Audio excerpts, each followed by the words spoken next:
being at home. Yeah. Oh, you didn't realize the camera's on then? No, it wasn't. Oh, yeah. No, it's been on the whole time. Okay.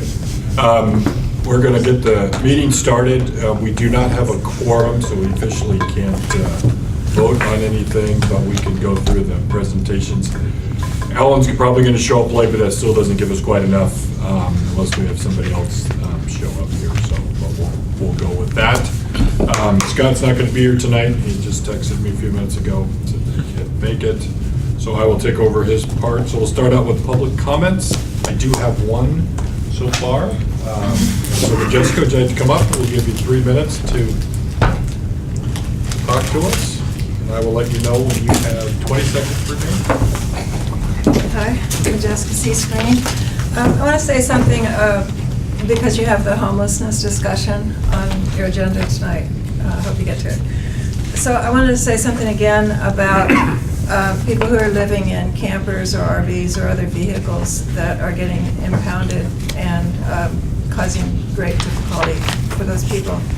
How I think it could be relevant to your discussion is a couple ways. One, well, let me say, I understand that the way the ordinances are written and the police policies and the discretion that law enforcement has is a tool that the city will probably never get rid of as far as being able to satisfy neighbors who want to get rid of a trashy looking camper or, you know, people that for various reasons they don't want around. So I assume that there'll always be some kind of tool, whether it should be or not. But one way that I think you could help address it is the part of the ordinance about the 30-day willful violator list. And if you all aren't familiar with that, hopefully you can get familiar with it during that conversation. A lot of people don't realize that. They know that they have to move their vehicle, but they don't realize that if it's seen anywhere in the city limits in the next 30 days, then I think it can be impounded at that point. I'm not sure, but something bad can happen.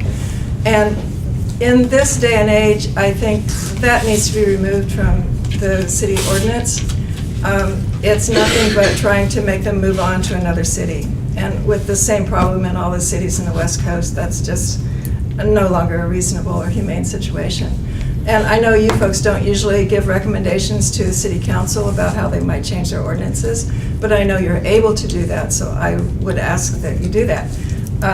The second thing is that I know a lot of people who lose their vehicles to the impoundment and don't have the money or whatever to get them back. They don't realize that, often they don't seem to realize why it was taken, why it happened. And I'm aware that it's very confusing because of the consequences for things like not having a current registration or not having current insurance. Then, of course, there's the problem of it not being mobile, doesn't run at the time, whatever. And so the combination of all these things is so confusing to so many people. And I saw the materials about a year ago that were given to people when the St. Vinny's person is able to contact them. And all this stuff was not clear on there. Neither the 30-day thing wasn't even mentioned in the handout. The other stuff was also not clear. So I'm running out of time. If, you know, we, a couple months ago, talked about the fact that there's some community funds available to help with this and that. I know maybe the police foundation funds couldn't be used for those kind of expenses that people have, but maybe there could be another nonprofit in town that could have a fund so that if people were given the time or connected with the right people, they could do things like get their registration, get their insurance, get their car moving. And this is a situation where some kind of more humane way of dealing with it is really necessary for all of us to work out. So if you could make any recommendations on that, I think that would be very much appreciated. Thanks. Thanks, Jessica. That was our only speaker for tonight. So we'll go back and we'll go around the table, starting with Sean with commissioner comments. So at my job at KUGN, Star 102.3, and a few of the other local radio stations, we recently started a morning news program. The chief was on yesterday, and we're looking at having him on once a month on our one of our stations, Star 102.3. So I'll keep you guys informed as that goes on, but I'm hoping to get the word out about questions such as, you know, the smoking ban, where did the lines end? Things like that. That's good. Silver? I was at the hate crimes and discrimination panel the other day, and I was able to meet with the chief for a brief moment before that. And I gotta say, it's no surprise to me some of the stories that came out from that discussion, but I think there's a lot of stuff that needs to be addressed as far as hate crimes and hate activity in the community. And I think that's something that, there was a discussion about a task force that was looking at that in the past, and I know that there was some work on hate activity in the past from the department, and I'd like to see something like that again. Thank you. Steve? There.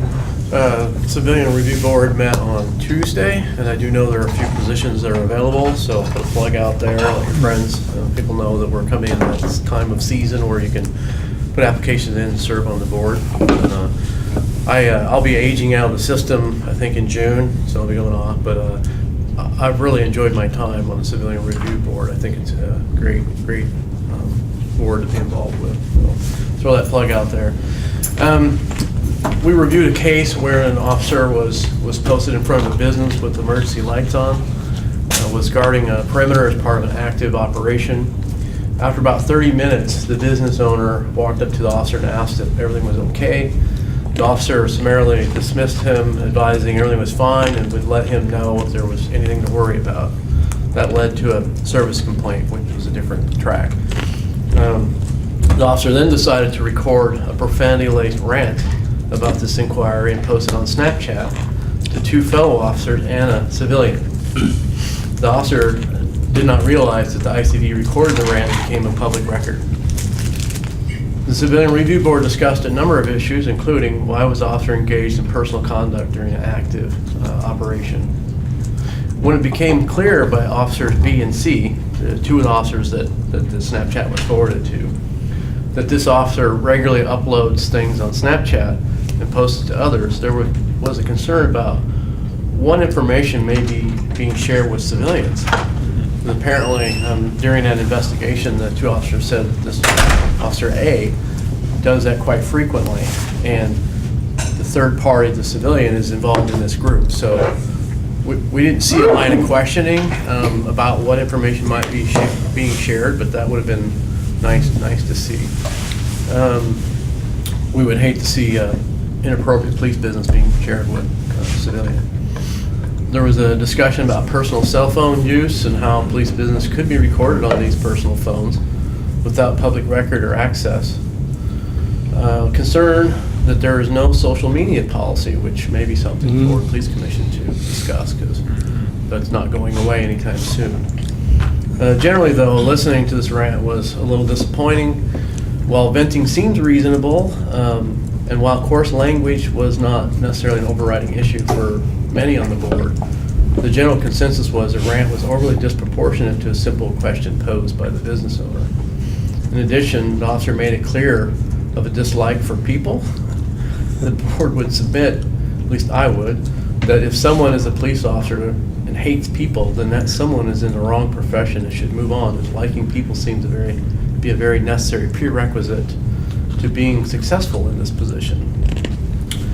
Finally, some on the board would have loved it if the officer just owned the conduct and acknowledged it was out of line with the existing policy, as it was pretty clear that the conduct was not supported by the policy.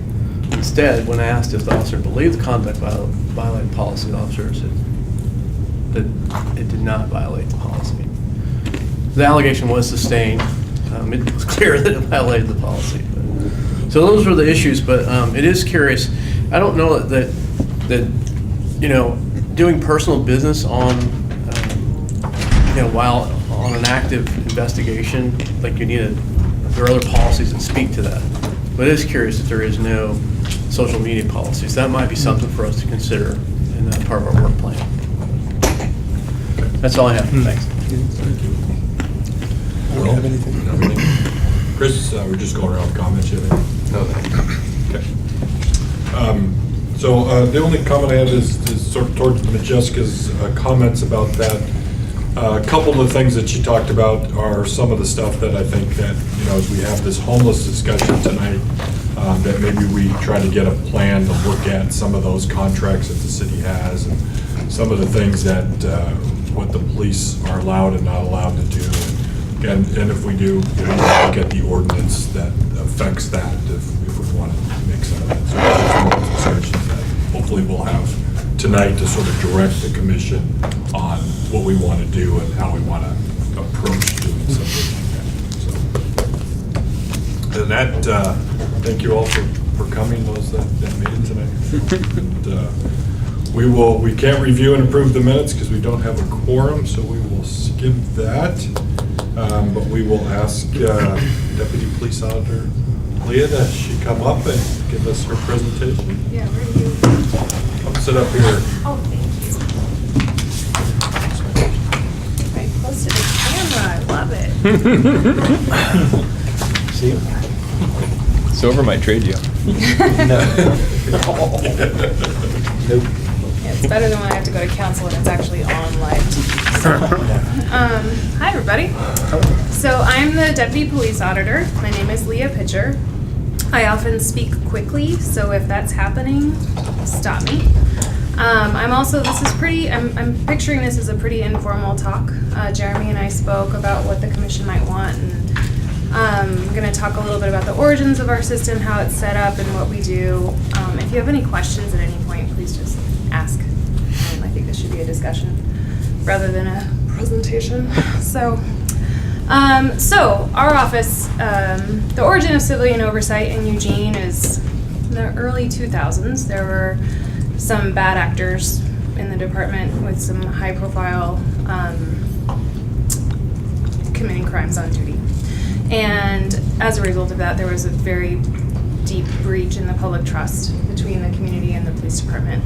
The city commissioned an auditor to review internal investigations at that time.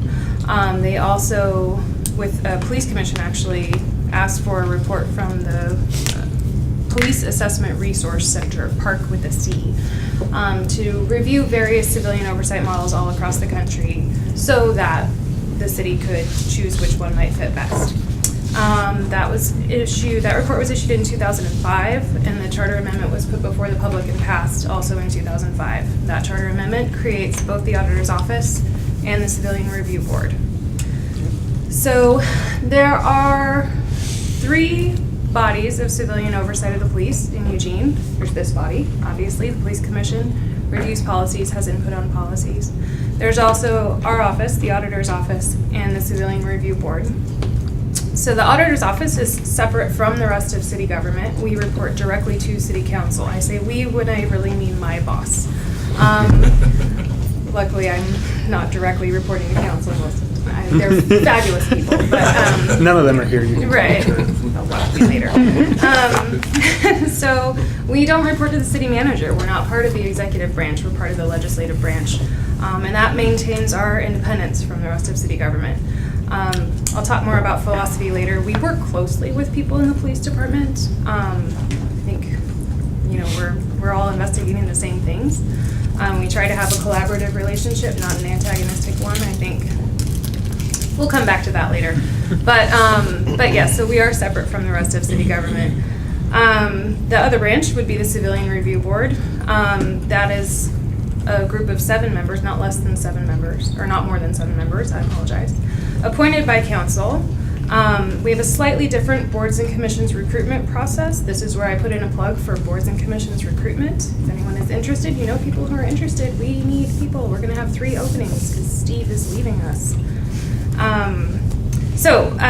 Our process is a little bit different. The mayor and the auditor convene a subcommittee. Silver served on it before, thank you, to review the applications and make recommendations to council about who might be best representative of our population to serve on the board.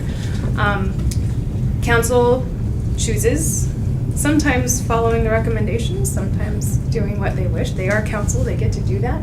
And then those 7 members oversee our work and by extension, the work of mostly internal affairs. As you know, we have 1 police commission liaison. That person is seated by council on both the CRB and the police commission, so that person is a voting member of both boards.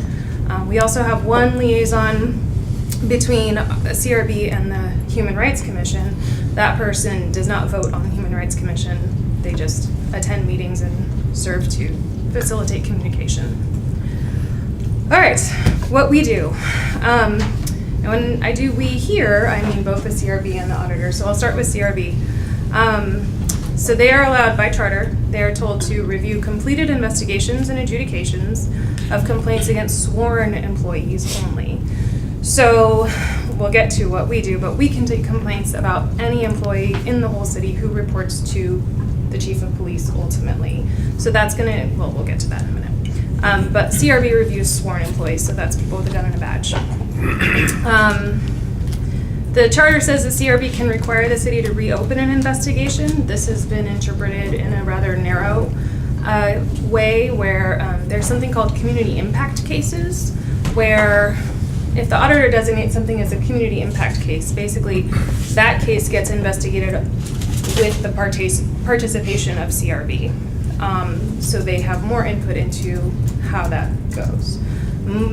We have not had a community impact case in a very long time. It's not a tool that's used very frequently.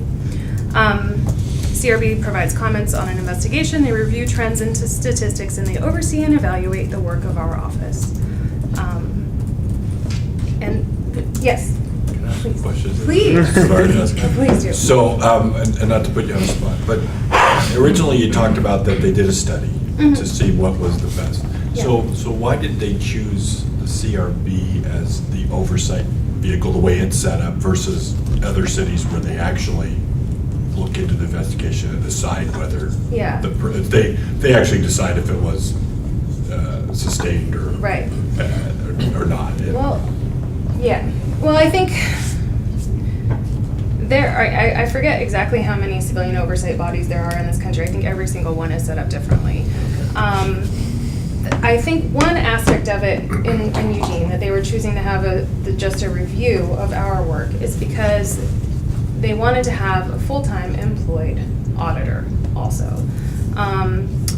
So having that auditor serve the purpose of participating in investigations, monitoring investigations closely, and then having an oversight group of civilians to make sure that that's occurring as the community wishes. I would say in different communities, the board has subpoena power. Our board doesn't have subpoena power. That is a tricky thing to work with. And the civilian review board members, in my opinion, do a lot of work. They do a lot of homework. They get the entire internal investigative file. They have to do a background check, and they have to sign a confidentiality agreement because of public records laws and the collective bargaining agreement. But they review that entire thing, and that's video, that's recordings of the interviews with the employees, with the witnesses. It's an intensive process. So I think to have volunteers who also do the investigation or participate in the investigation and have subpoena powers, I think that can be a hard thing to find. I wasn't around, I mean, I was here, but I wasn't voting back then, so I don't know for sure. It's just interesting, because, I mean, I'm not saying our method is wrong, but it's just interesting that, how we came to that, especially with all the study, that, they did do a study, they didn't just kind of create this out of. No, they did, and actually the report that Park issued is cited by communities all over the country when they institute civilian oversight. It's a really good report and overview. Granted, now it's 14 years old, but I mean, I still look at it for different input on, philosophies and policing philosophies and oversight philosophies and that kind of thing. And also, I will point out that Mark and I get calls at least once a month from other communities looking to institute civilian oversight, asking us how our system works, what we like, what we don't like. And I think, in my opinion, having been doing this for 8 years now, that our system does actually I like how it's structured as an employee of the structure. I think it's nice to have both the auditor and the CRB so that we have someone checking our work. And because of how Oregon Public Records Law really keeps a lot of the details undisclosable to the public, I like that Civilian Review Board, they are civilians, they see all of this stuff and they are able to speak on the case with some specificity but without violating public records law. I like it. So that's what CRB does. And I'm going to keep going, but please ask questions. I don't like my voice. Okay. I'm trying to imagine how the CRB oversees your study. I just can't quite imagine how that happens, given all the other work they do. Well, so one of the main parts of my job is participating in those internal investigations. Okay. So our office, which leads right into what I was about to say actually, our office is the intake point for all complaints against police employees, and that's by ordinance. So that can be, a supervisor on the street may take in a complaint, and we are okay with the supervisor providing customer service in that moment. The expectation is that will then get written down and put in our database so we can review it and make sure that however it was handled meets our standards. The Civilian Review Board then gets, I'm trying to not jump ahead too much, they get, every month everyone can get a list of all of our open cases, all of our closed cases, and then they review which ones they want to review, or they pick which one they want to review. And then they get that whole file and they can see if they think we did our job right or if internal affairs did. And then at one meeting per year, we also, at least one meeting per year depending, we do a selection of service complaints or lower level complaints that didn't rise to a full investigative level.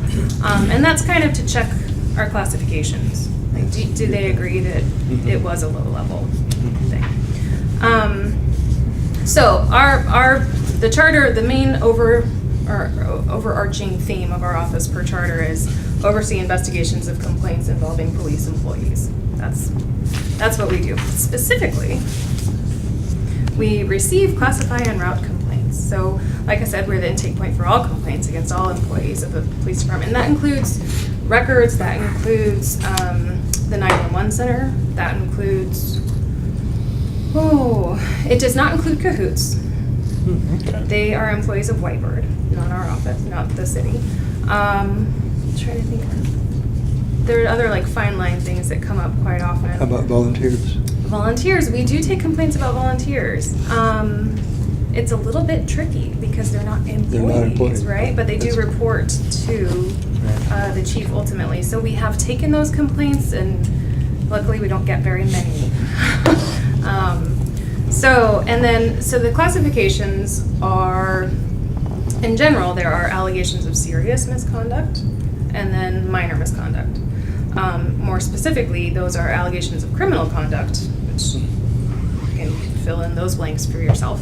And then also just allegations of misconduct, which would be violations of policy, which is where you all come in.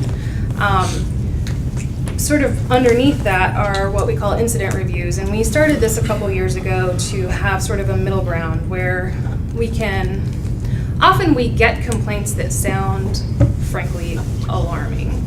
And there are a lot of people's perceptions coming into play in these. So when we get a complaint that sounds alarming, but we're not quite sure exactly what happened, we can call it an incident review, get it classified, and start investigating it so that we can get a better picture. As it goes on, if it becomes clear that it is an allegation of serious misconduct, then we reclassify it to an allegation of serious misconduct, do a full internal affairs investigation, go from there. If it starts to, if the preliminary part shows that it's maybe not so alarming as it sounded, then we can reclassify it downwards or just take care of it as an incident review. We also do policy complaints, service complaints, respectful work environment, inquiries, everything. We give it to us. We take complaints. We also take commendations. Those are slightly more sunny parts of our day. And then routing. Oh yes, please. So when you get I think you were about to go into it actually. No. When you get a complaint, Yeah. it comes to you, you classify it and then send it to the the civilian review board? No, thank you for asking. Yeah. So it gets classified and then it gets routed actually back. It gets back to EPD. Okay. So there's the staff in internal affairs. We work with them very closely, and then depending on how serious it is, it either goes to the internal affairs investigator, who's a sergeant level. Pardon me. Or if it's a criminal investigation, then it gets routed to a criminal investigation. But and then with a criminal investigation, it comes back to us when it's done. And we can review it and make sure that it was thorough. With an administrative investigation, one that's handled by internal affairs, we are there in the interviews. I talk to the IA sergeant very regularly, probably more regularly than they want, and make sure that we're taking proper investigative steps, that it's unbiased and thorough. Yes? Who does the investigation? So the IA sergeant is the investigator, and then we participate in the investigation. If you really want a nitty-gritty thing that I think is kind of funny, and since Chris is here, I'm going to say it. When we are investigating a union employee, a represented employee, the contract says that there's one questioner. So if I want to ask questions, I write them down and I hand them to the IA person who then reads them out loud to the employee so that there's one questioner. This was a compromise that was come up with several years ago. It's hilarious. Sorry. It is entertaining to watch. Chris enjoys it. Writing furiously. And if it's a non-represented employee, a supervisor level, then I am allowed to speak, which I do appreciate. Thank you, Eugene. Yes, please. So in that classification piece, so talk about, because you and I have had this conversation, this is why I want you to kind of talk about it again, is that each different level, it means it really gets routed to a different person, even just to a supervisor, sergeant, if that's. Yes. So talk a little bit about, as you work down that seriousness profile, that sometimes it's just, where the sergeant needs to go and talk to somebody. Yeah, so thank you, because I was going off track again. So if it's a allegation of minor misconduct, or if we classify it as such, then it goes to either, if it's a policy complaint, it usually goes to Kyle, because he's the policy guy. And then the expectation is that, or if it's a service complaint, it will go to the employee's supervisor, whether that's the records department supervisor, or a patrol sergeant, or violent crime sergeant, or whoever is the supervisor. The expectation is that that supervisor will contact the person who made the complaint and say, hey, I heard you made a complaint. Why don't you tell me more about that?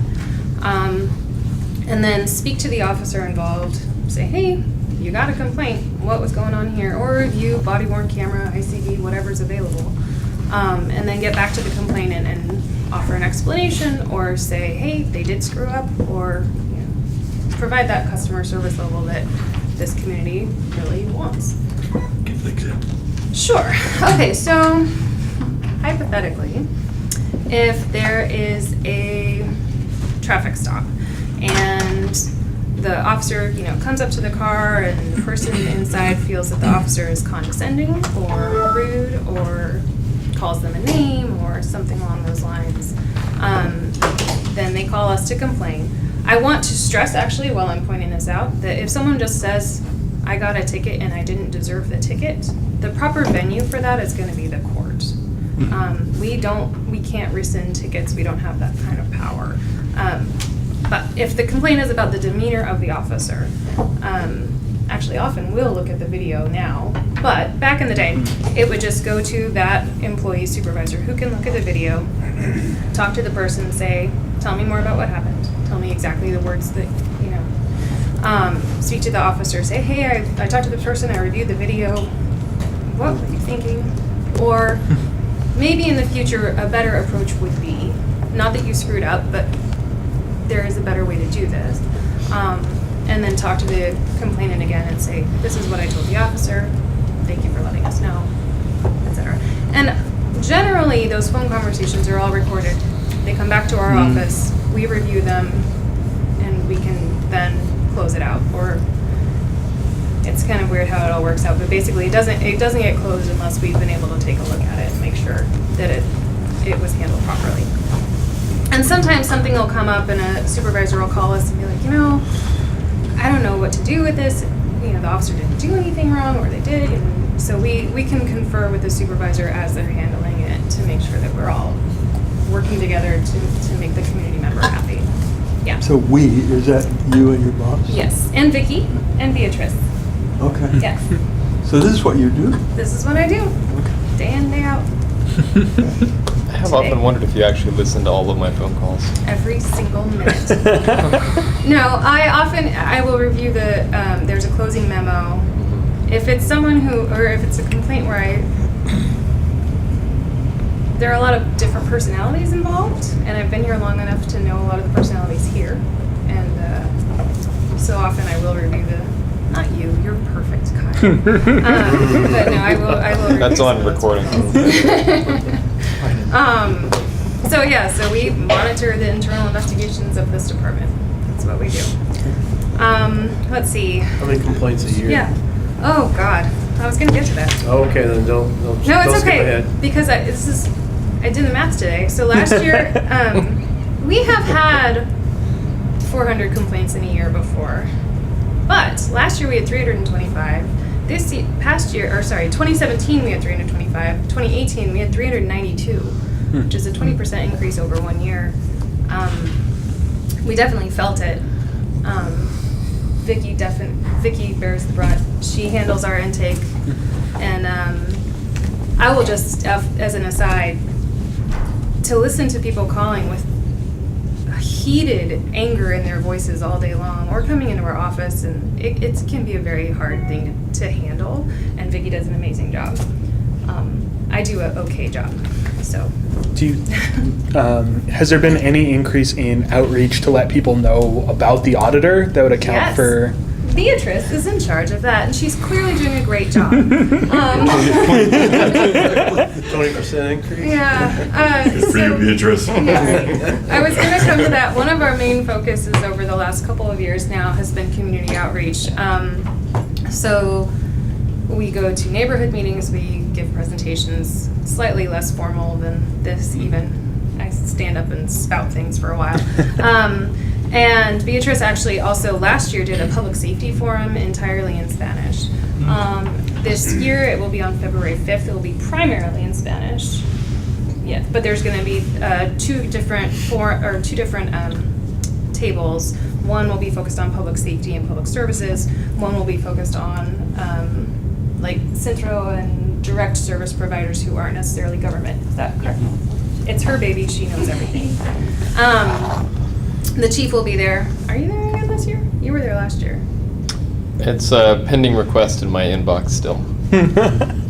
Probably. So Kyle will be there. Yes, I agree. Yeah, I heard it too. It's on video. Pretty sure it's a probably. But yes, so there has been outreach, and we put new signage on our building. There have been a couple of things, but I will say, I haven't done the analysis on this. One of the things we also do is report on trends, so that's why the annual report is linked in your packet. But it seems we've had a distinct increase in the complaints that come in about response time. Just a lot of those, and it's either they're upset with dispatch, or they're upset with the department for not showing up, or someone drove by later but they didn't stop and they went to something else, and we get a lot of those. So I don't know if that fully accounts for the 20% increase, but it's definitely more than when I started. We also review every single use of force. When you guys were talking about the taser policy last month, that's one of the things that I review every day. Is when I come to the office, I look at the use of force reports from the night before, the weekend, or God forbid I take a vacation and I come back and no, I'm just kidding. But so those are Those are great. Those are really helpful because they help us get ahead of the ball. If someone comes in and they've got cuts on their face and they beat me up, and I'm like, it's really good to know beforehand that something happened that someone might be upset about. And also, honestly, it seems as though sergeants showing up to a scene and talking to the person who had a physical confrontation with the police often can dissipate that. Not dissipate the anger, but just answer the questions. Well, they did this because, ABC. So that, and it's also just, I think, well, we did a use of force report, and then EPD started doing their own use of force report, so we haven't done a competing one, but it's the same data. Are those separate from the minor, major, and criminal? Yes. Is that a fourth category? So basically, those aren't. So those are included in a database that we have access to. Okay. We don't count those as complaints unless either someone in the chain of command looks at it and thinks, oh, that was questionable, and then we open up an IA on it. Or the person comes in and they say, I have a complaint, I was mistreated, and then we open up an IA on it. Otherwise, it's dealt with as a use of force report. Does that make sense? I'm speaking with my hands. Yeah. And as though you can tell what the database looks like. Sorry. So those are more, there are things that EPD tracks internally that we just have access to. So you have access and you review each one, but you don't make it an incident report unless somebody comes forward Correct. with complaints. Yeah. Got it. The other main thing we deal with, and luckily doesn't happen very often, but when there is a use of deadly force or another critical incident like a death in custody or something like that, we respond to the scene with IA. So, and I say we, and I mean Mark or myself, we don't try to overload those scenes. They already get pretty overloaded as it is. But one of us will respond because of the importance of those incidents to this community and make sure that everything's, all the I's are getting dotted and T's getting crossed as well, as much as we can. I will say, at a deadly force incident, there's an interagency team that responds to those, and we have no jurisdiction over them whatsoever. And someday Mark will probably come to talk to you about IDFIT, but I'm not willing to step in his shoes on that front right now. He has lots of thoughts on the interagency team. So, Yes, please. so lower level complaints. So I'm assuming everything goes into a personnel file. Sorry. That's, I guess I should Yes. start there. Does everything Yeah. go into a personnel file? So there's, my understanding is, and I don't have access to personnel files because that's HR, but there's two different, it doesn't go into the person's personnel file unless there is a corrective action. Is that correct? One more time. Let's think about IDFIT. Don't do that. Well, you got me going. So. Sorry. No, because regular service complaint IAs don't go into a person's personnel file, right? They go into, only if there's a corrective action. Right. If Yeah. there's any sort of coaching or Yeah. something like that. So when I say corrective action, that's what they say for discipline, and that just means, if it was a sustained allegation and something happened, then it goes into their personnel file. If it's a low level, like a driving complaint, something like that, especially if it's a service complaint, it stays in the IA database and it doesn't go there.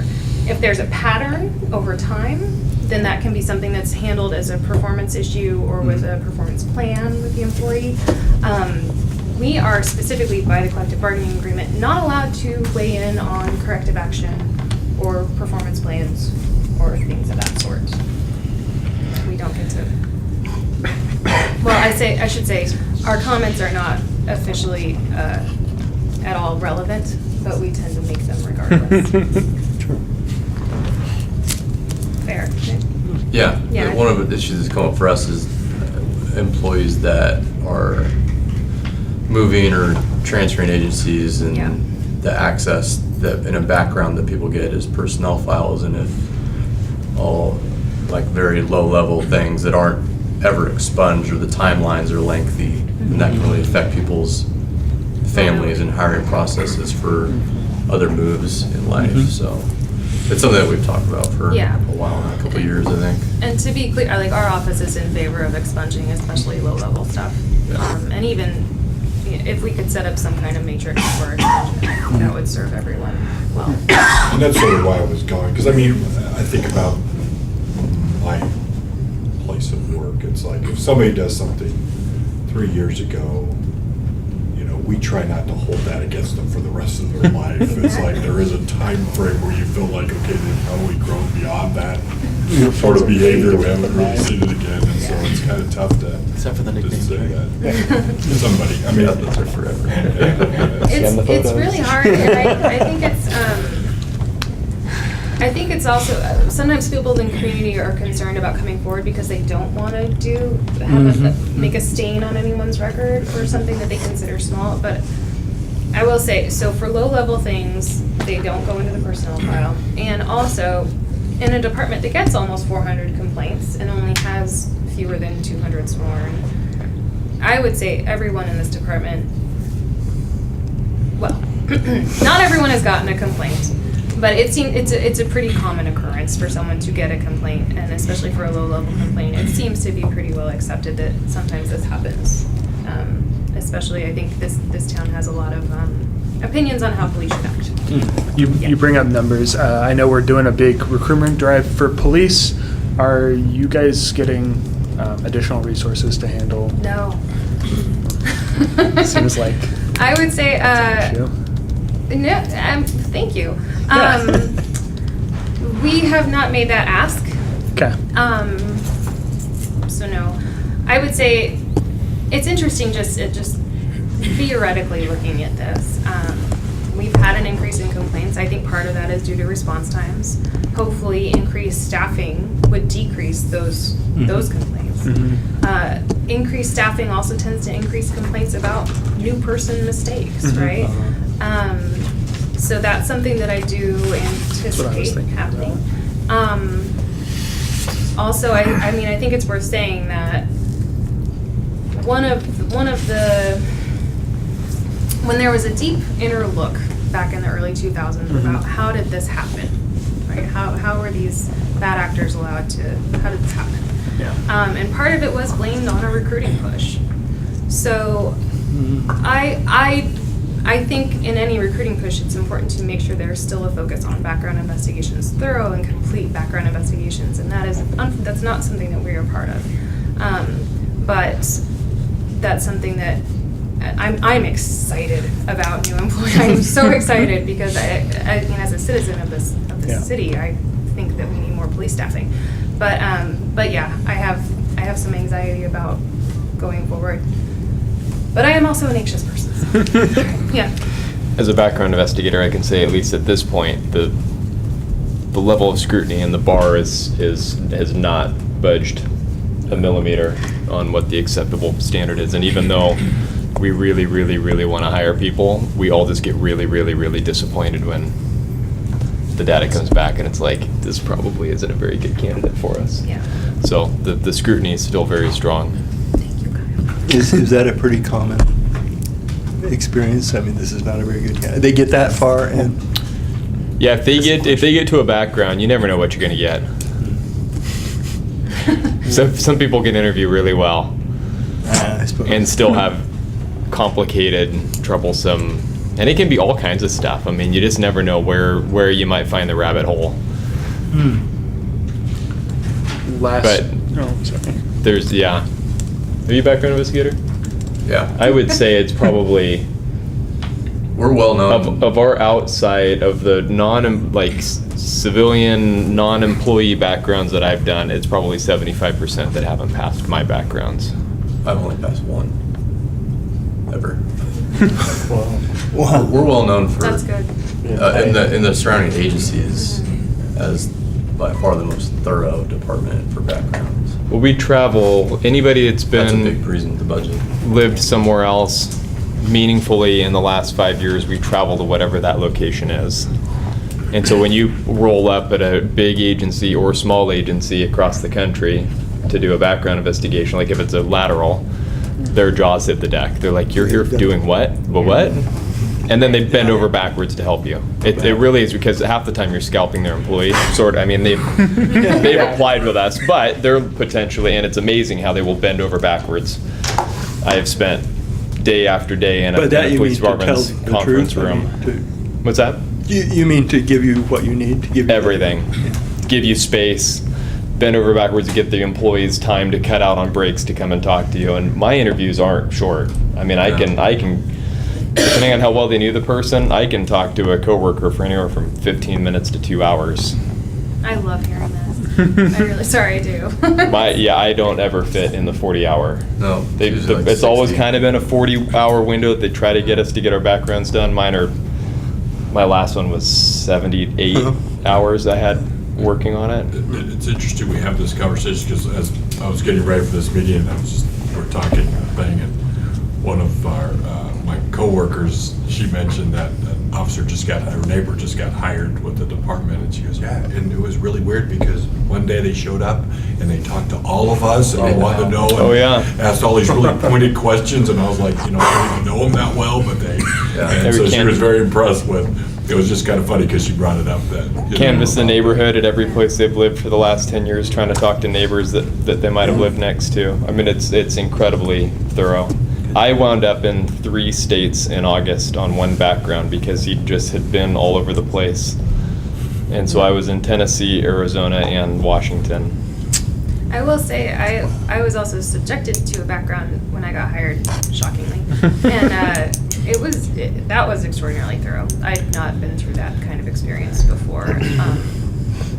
It's really reassuring to hear. The people that get hired here are pretty squeaky clean people up till that point. And yeah. And see, that's good, because I don't get updates on the background investigations. Well, I mean, because that's what we can verify. Well, that's what. After that, all's over. So how long has this been true, this level of scrutiny? How many? It's been very scrutinous. The travel component is something that's become more standardized, where we may have traveled less in the past and done backgrounds by telephone. How far back are you? Well, I hate to. We're kind of getting we're off digressing. track. But So it sounds like tells me is maybe we'll have conversation for another them day. come back and we'll do a training on. We'll have a presentation on how they do backgrounds and other investigative I'll things come for to them. that. Yeah. So let's put that down. So Moving on. I don't want to take Leah's time. And I think that's a good example of, like you were saying, we have a lot of complaints to deal with, and I get kind of bogged down in that, and then I kind of wonder about other things, and it's good to get updates on that, for me too. So the last thing I was gonna close on is just Mark and I's approach to our work. And like I was saying at the beginning, I think it can be set up to be an antagonistic process. It can be set up to be really unpleasant, and I don't think either of us see the purpose of that. We want to have a collaborative and pragmatic approach. I've been here 8 years, Mark has been here 9 years. I think the feedback I get is that we are seen as fair. That's really what we're going for from both sides. And I found this quote in the park report that said something about, at the end of the day, both the community firebrand and the staunchest member of the police union will be able to agree, even if they can't agree on anything else, that the decisions of the oversight body are fair and made in good faith. And I think that's what Mark and I go for. And you guys can feel free to comment on if I'm not hitting that mark. Well, I'm sure they would. I'm sure they would, yeah. Do a pretty good job. Well, I can always do better. And then I was going to say the things that we focus on right now are use of force, bias in policing, police treatment of the unhoused, police treatment of people in mental health crisis. Something else that's come up a lot more recently are how crimes of sexual violence are addressed, how crimes against marginalized people are addressed by the department, and then how they end up with us. And then the response time issue. Those are our main areas right now. And then our focus is obviously expanded to community outreach as an office. Make sure that everybody knows we're here. Yes. So I had more questions about the life cycle of a complaint. Sure, yes. I've got minor down pretty well, but if it's a major complaint, Yeah. but not a criminal complaint, it goes through IA Yes. and the Civilian Review Board, So it potentially? can, thank you. So the life cycle is, so IA does the investigation with me or Mark participating. There's a few steps to get it done. So the actual investigation is just to find facts, and then the investigator writes a report. That report comes to me or Mark, and then also the employee's chain of command. So the IA investigator is not making any conclusions about whether the employee violated policy or not. They are just there to find facts. And I think that that's helpful because then they're not in a position where they're as known as like a rat squad or whatever. Yeah. Never at this department. And so it goes to the chain of command and us. We confer with the chain of command about, I reviewed the file, this is what I think, you reviewed the file, this is what you think. Often we think the same thing, sometimes we don't. We each make a recommendation to the chief about the employee violated policy or not, and the chief gets to decide. Then, if there is a sustained allegation, it'll go through the disciplinary process, which I said does not include us. That goes to the chain of command, they confer with HR and figure out, and then the chief ultimately decides the corrective action for that violation. Once it's all closed, whether it's closed because the action was within policy and so it's done, or it's closed because it was sustained and it's gone through this whole thing and now the employee has been disciplined and it's done. Once it's a closed case, it can go before the Civilian Review Board. So they get a summary of closed cases every month. Mark and I and the leadership tend to meet and choose what would be most interesting as a discussion case. We can also, or CRB can decide to take a case because the person involved has come to CRB and said, hey, I want you to review my case. I don't think they did it right. That definitely has happened. They can just, if a member sees one in the closed cases that strikes their fancy, we can review that one. An ordinance actually sets out different possibilities for CRB to review a case. Okay. And then usually once a year, but more often if they want, we select service complaints or incident reviews for them to look at. And Yeah. You mentioned two adjudications, unfounded and sustained. Just briefly, like what are the options Right. and what do they mean? Okay, so when it's done, when the investigation's done, we can say whether, so sustained would be it happened as alleged and it violates policy. Within policy would be it happened or something happened, but it was within policy. That often happens with uses of force because the definition of use of force, both in policy and in Supreme Court precedent, is actually very generous to officers for the most part. Then there's unfounded, which it didn't happen as alleged at all.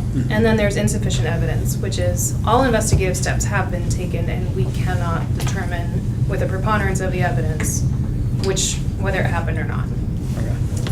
Thanks. And the standard in an administrative investigation is preponderance of the evidence, which is a really low standard. It's just 51%. And then the criminal side goes to somebody else. Yeah, so because so if something comes to us that is alleging criminal activity on the part of an officer, it's a criminal investigation that should be handled by law enforcement, not by our office. Usually we confer about who would be best to investigate that. We confer with IA and the chief. It has gone to supervisors within the department before. We've sent them out to Oregon State Police before. We've sent them out to Salem Police before. I'm sure Springfield, but nothing comes to mind. And then also, our office does have the option, this is more for administrative investigations, of contracting with an outside investigator, which has happened a couple of times, but not for criminal investigations. Does that? And then once that criminal investigation is complete, the DA gets to decide, as in any criminal investigation, whether they're going to press charges or not. If they do, then it generally lives in the criminal arena for the rest of its time. If they don't, then it usually comes back, we review it, we confer with IA and see if there's any policy issues that need to be addressed, potential policy violations that maybe didn't rise to a criminal violation. Does that make sense? That was a lot of words. Okay, thank you. I'll put together a flow chart and see what you think about Actually, it. there's one in our annual report. Oh, perfect. I could just show it to you, that would help. You said that when something is closed, it goes to CRB.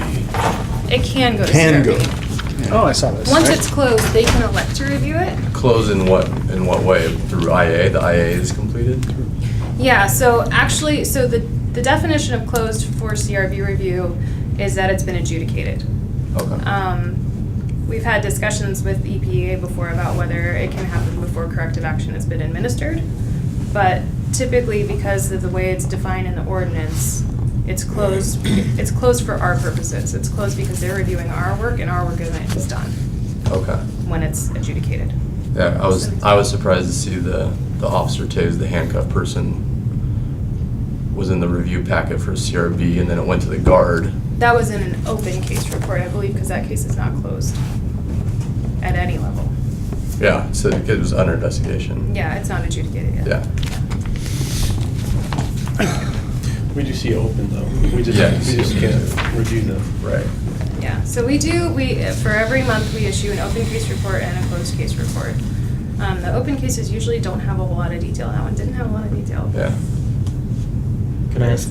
Yes, please. Can I ask who's leaving the CRB? Yeah, Steve. From Sorry, Eugene and out. then, I've been there 3 terms. yeah, he's Wow. timed out. And then we had a member, Chris Hayes, who was named to CRB but then couldn't make the meeting times, so he resigned. And then we have one more. Somebody else resigned. Someone else resigned. Oh, Chris Judge Wade? Hargraves. No, Hargraves. Hargraves. Yeah, Judge Chris Hargraves. Wig had to leave also, but that was within the timeframes. And then Jim Hargraves resigned because he said that we were doing great work and we didn't need his review anymore. It's in a resignation letter. I promise. I'm not making that He up. says you can do without him. Exactly. Yeah.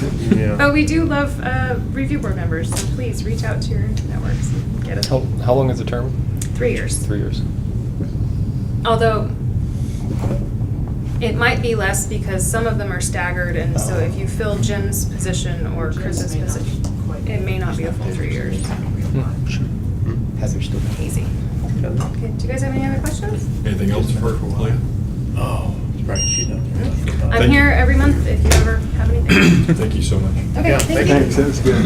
Thanks. Julia. Yeah. So.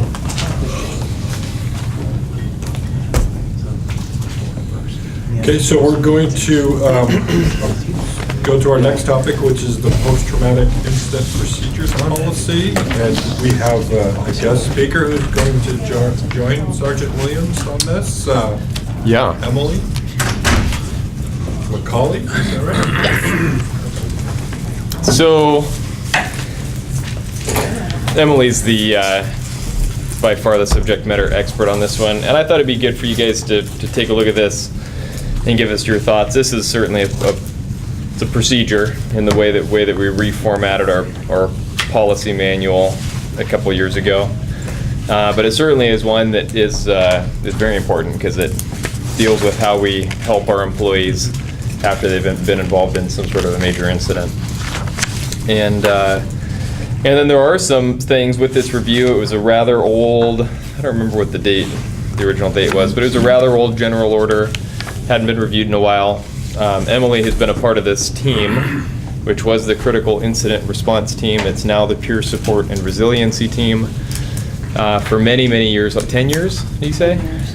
But took it over 2 years? 2015. 3 years ago, and has just injected a lot of life and updating and really revamped the process. Pretty much turned the whole thing upside down and stacked it up and built it well. So,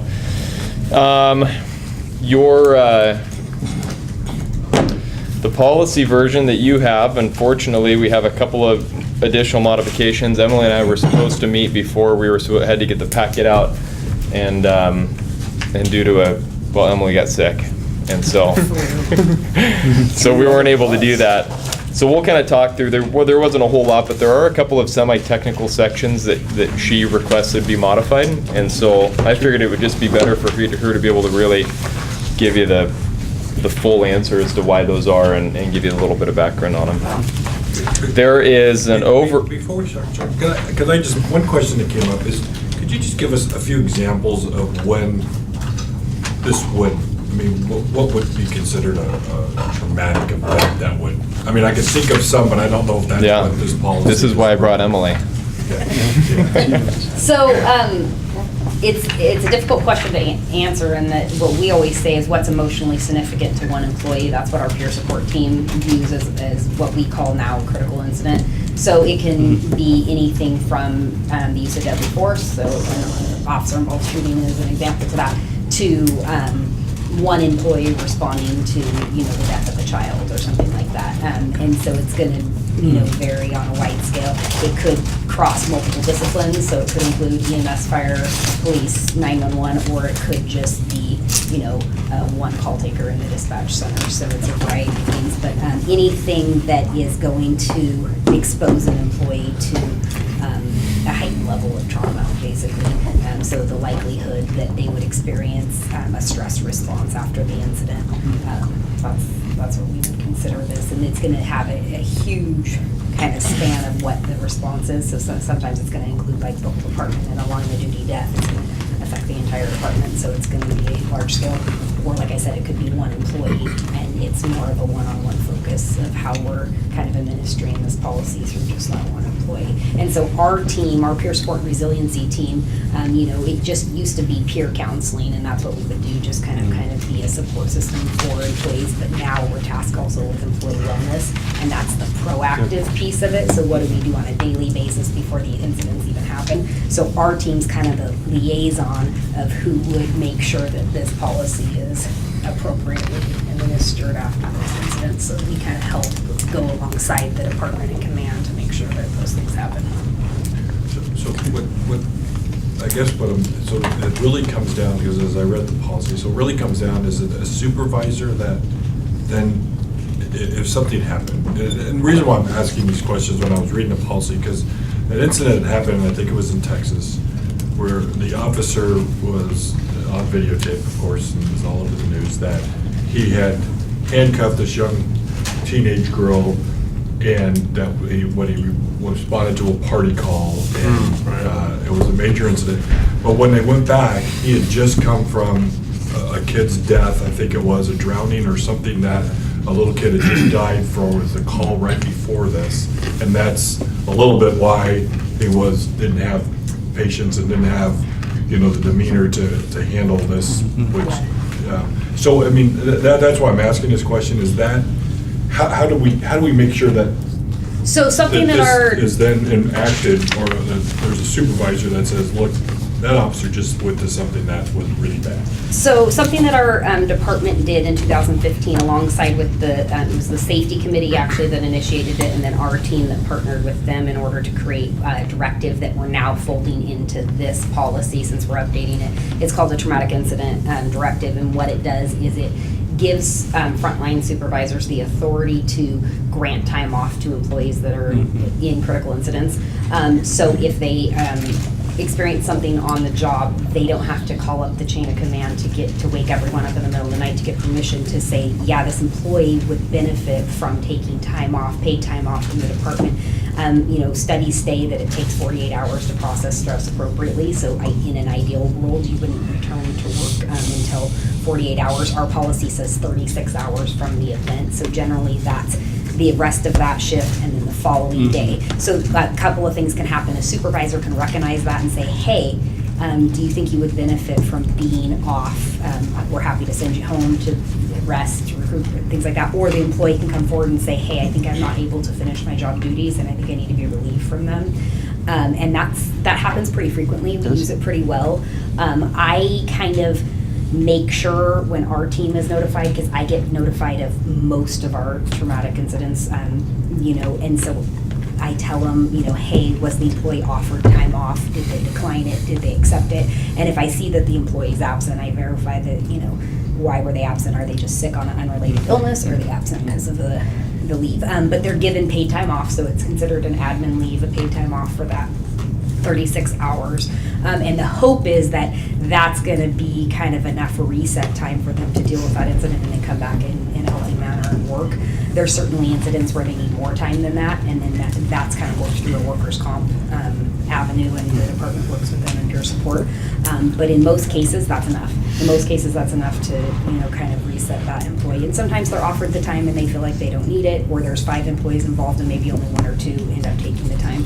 So that's kind of what we've done. I've seen really good results from that since 2015. So I think that right now that's working for our department, and that's included in here. But it is it is a responsibility of that frontline supervisor to be tracking those and recognizing them. It's their responsibility to be notifying peer support and to be making those connections. I'm actually speaking at our command leadership meeting later this month about the supervisor's role in employee wellness, how that relates to morale, how it relates to retention, and all those things, and just kind of naming what is that supervisor's role to kind of support and recognize when employees need extra help. So that's a piece, that's like a education piece that our team is still working on getting out. It's a change in culture. Our team used to be just reactive, so they did no education, no employee wellness programs, no proactive type education or thinking, and they'd have a large incident and then they'd just, okay, everyone respond there, and so you have all these peer support people standing around and it's like, what do you do? Where now we're more so, we're doing presentations, we're bringing topics into in-service, we're educating supervisors, that kind of stuff, what kind of environment do we want our people to be in, have all of that, those proactive employee wellness, good behaviors up front, and then when something happens, then you kind of do the patchwork on the tail end. So that's kind of where we're at with that. Thank you for that. All right. So there's one particular change that is going to be, it's not in yours, but it'll be in the next version of this. And again, I'm going to let Emily speak to this a little bit more, but this is called the post-traumatic incident procedures. You know how as time changes, the way we refer to things, and we realize that titles maybe aren't totally accurate. And so this is actually going to evolve to be critical incidents rather than post-traumatic incidents. So we're still wordsmithing how to title that so that post-traumatic is just, it flows nicely, it makes sense. But it's not entirely accurate to what it actually means. And so throughout the document, anywhere where you see that post-traumatic, it's going to say something to the effect of critical incident or post-critical incident. The debrief is called a post-critical incident stress debrief. Yeah. It fires up a certain image or idea. Exactly. It may not be. That may not be accurate to the individual. I like it. That's good. So it just seems to make more sense, and it kind of broadens that scope. I don't have to be traumatized by it for this to apply to me. I could just be stressed out, but it doesn't mean I'm traumatized, and so it takes some of that stigma away, I would say. Did I cover that well enough? Okay. So that's one change that has been made that's going to kind of permeate through, and it's major, but it's minor in what you guys would be interested in. So 10.6.4, it says after a traumatic incident and a critical incident stress, in your version, of course, because I've got the new versions here, the new version of 10.6.4a says after a traumatic incident, a critical incident stress debrief for employees involved in the incident may be held. And then it'll be directed by the Eugene Police Peer Support and Resiliency Team, and will generally be conducted 48 to 72 hours after the incident. So that's one where, like the traumatic incident, that wording will be changed to critical incident, but then the critical incident stress debrief is what we're calling that. So most of the first page is all the same, other than that 10.6.4 section, and I just read those changes to you. When you're doing a longer time period, it's 24 to 48 now. Yeah, it's 36 to. Yeah, we set it at. Part of the reason to not do things 24 hours out is, one, we want people to be fully rested, and the most important thing after a critical incident to process stress is to get good rest. So we want the rest cycle to restart, so them to go home, be relieved in the rest cycle, especially like an officer involved shooting. They're here for multiple hours after doing interviews, meeting with the union, all that type of stuff before they even get to go home. But then also, we want to have a clear idea, our peer support team wants to have a really clear idea of exactly where their stress is and how they're resetting, and until they hit that 48-hour mark, it's really hard to know. They could just be fatigued from the incident in general, or not that they haven't slept or they've talked to their family or whatever. So really having an idea of how much follow-up and what resources we're going to be referring out now. So that 48 to 72 hours is a much more effective time frame to actually have them sit down and do a debriefing. They're able to participate at a better level. So that's why we just kind of pushed out. Also the organization, so by the time we get notified and then we determine is an event needed and then get all of the players in the room within 2 or 3 days out. Great, thanks. Any particular thoughts or feedback from anything else on that first page? 10.6.1, 2, 3, or 4? I have a question, I don't know where it fits. Okay.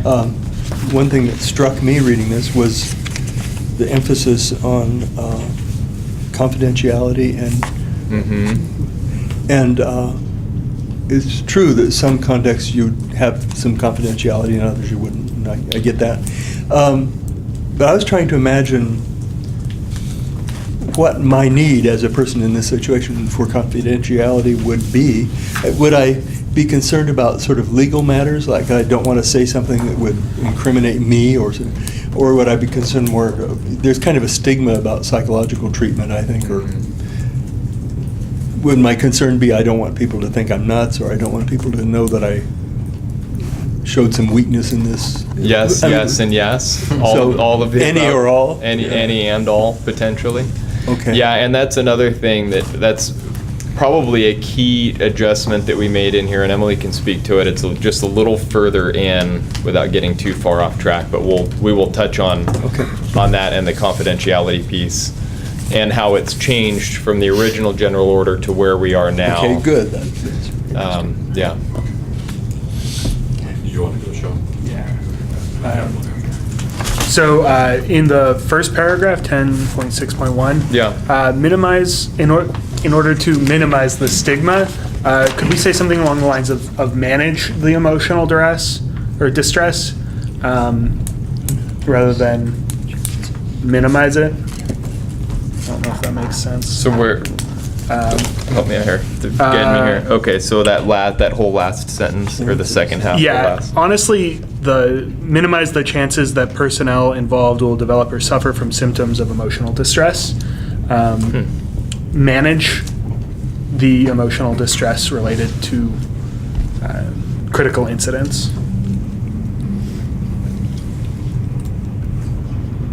That way it's less a focus on entirely, this isn't something you should be feeling, this is something that's natural to feel, and here are some effective ways to manage that distress. Yeah, I wonder if there's a way to semi-include both, because they're both important, and we don't want to add we certainly don't want that stigma. We want to make it so that it's clear and easy. But we also don't want to tell people, hey, you're gonna have issues, and so we're just here to help you manage it. So there is a piece that's managing, but there's also a piece of prevention. Yeah. So we might be just missing a leg there too, that we can blend it to make it sound. Because we smoother. talk to a lot of employees that are in critical incidents and they have 0 symptoms, and then they're like, now I feel kind of like there's something wrong with me. Yeah. Like people are experiencing stress and I'm not. So they're like, at what point in my career am I like, jaded to the point where I'm like, this doesn't even faze me, and then they start to wonder about their own mental health that way too. So encouraging them that sometimes no symptoms is normal too, but that's okay too. So that's a piece that it could be all over the spectrum. When people worry about, like, I feel like I should have a stronger reaction and I don't, and I don't know why I don't. And that's why, sometimes it's just, is that a direct connection to your life? And do you have children at home? Is it something that is going to hit a trigger with you? And that's probably what caused the stress, or didn't cause the stress. So we can look at that. I made a note of it, and Emily we'll take a look and see if there's a way we can schmooze that out a little bit more. It's not like we can vote on anything today anyway. Yeah, but no, that's a good observation. I like that. So the only thing I had on this, and it's a kind of a question, is that the definition of this is it has to happen on duty. Is that something that maybe should be looked at and expanded? Because if somebody has something that happened in their life outside of it, and there was an example given to me yesterday when we were here at the employee appreciation thing, that somebody's wife was tragically was killed in a car accident, and the the department gave them time off and did some things. And so it's like, is that something that this policy should really kind of also talk about? It's like, if somebody has something really happen in their life, we really don't want them to come, like nothing's wrong without somebody at least talking to them, at least kind of making. So sure the of that. references probably to the personal piece of trauma is going to be in a separate policy that covers our peer support team. So our peer support team talks about this, that policy talks about, or procedure, I think it's technically procedure now, it talks about the support that we provide to people in their personal lives with personal matters, divorce, death, whatever it is, and in addition to their family and the support that we provide their family. I think the intention of this procedure was just for those work-related incidents. How does the department respond to those things that they're exposed to at home? But our team is tasked with also being a support for those personal systems. And honestly, we deal with as probably more personal issues than we do work-related, because when you're in this environment, you're in law enforcement, you think that you're going to experience trauma, right? You anticipate it, you know that it's going to happen. That's what you signed up for. In personal life, it's more unpredictable. And so we deal probably with more personal stuff on our team than we do with the professional stuff. And so that's kind of where our team would be a liaison for the department. So our peer support, whoever is assigned to them with peer support who's working with them, can act as a liaison between them and their supervisor, them in command about, I think this person would benefit from time off, or, and they kind of can speak on behalf of the employer alongside of the employee, and those kind of things are worked out that way. So certainly the department is generous in knowing that when is someone fit to work and when are they not, and we want to give them that time. We had a dispatcher who lost their husband suddenly, had performed CPR, and ended up taking an extended leave. They ended up taking about 4 or 5 weeks off, and the department was able to work with them. They were a pretty new employee, but was able to work with them and paid time off. So there's like a huge, range, and we're kind of like the liaisons for that, our team is.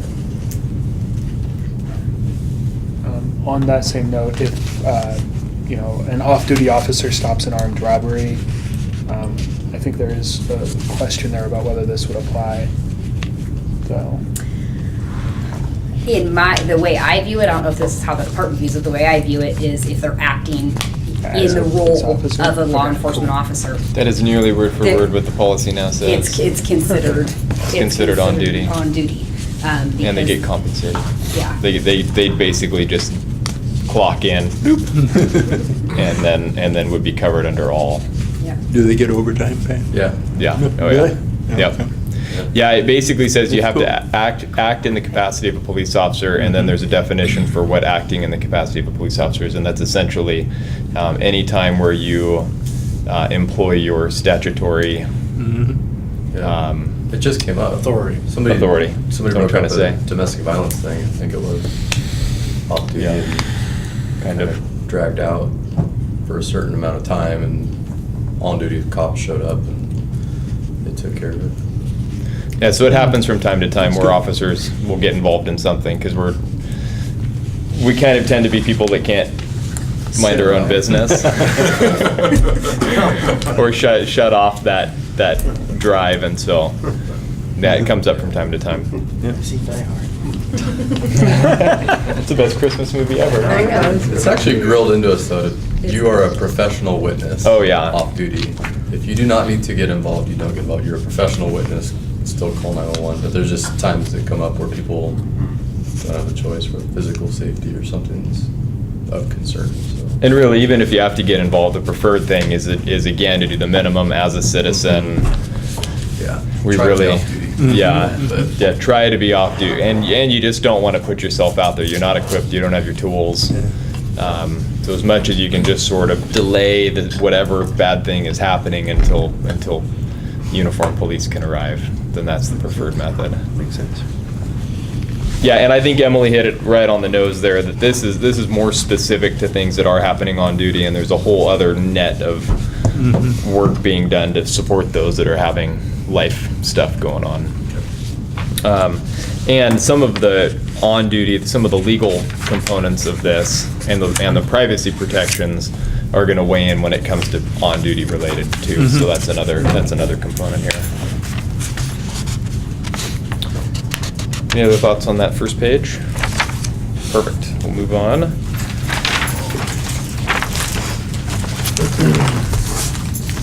So this is where we're actually going to get into that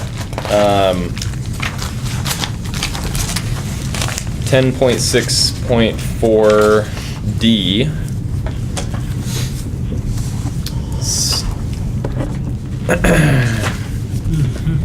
States the traumatic incident debriefing is conducted by a mental health professional with the understanding that what is said is confidential among the participants. Legal privilege exists between each employee present and the mental health professional, but generally not between employees. Usually, courts have recognized the ethical fact that this is done in the context of mental health care and have respected confidentiality, but there is no guarantee that they must do so. If confidentiality is a significant concern in a particular incident, there may be specific legal protections in a one-on-one setting with a mental health professional. So that has since, over the last few years, it has changed. We now have some specific examples where the courts have protected. And in fact, we've had, is it 2 incidents? Yeah, since I've been supervisor in 2015, we've had 2 of our cases subpoenaed. The defense attorneys were asking for the records of who attended our critical stress debriefs and wanting to know what was documented, if it was recorded, and if they could have that information.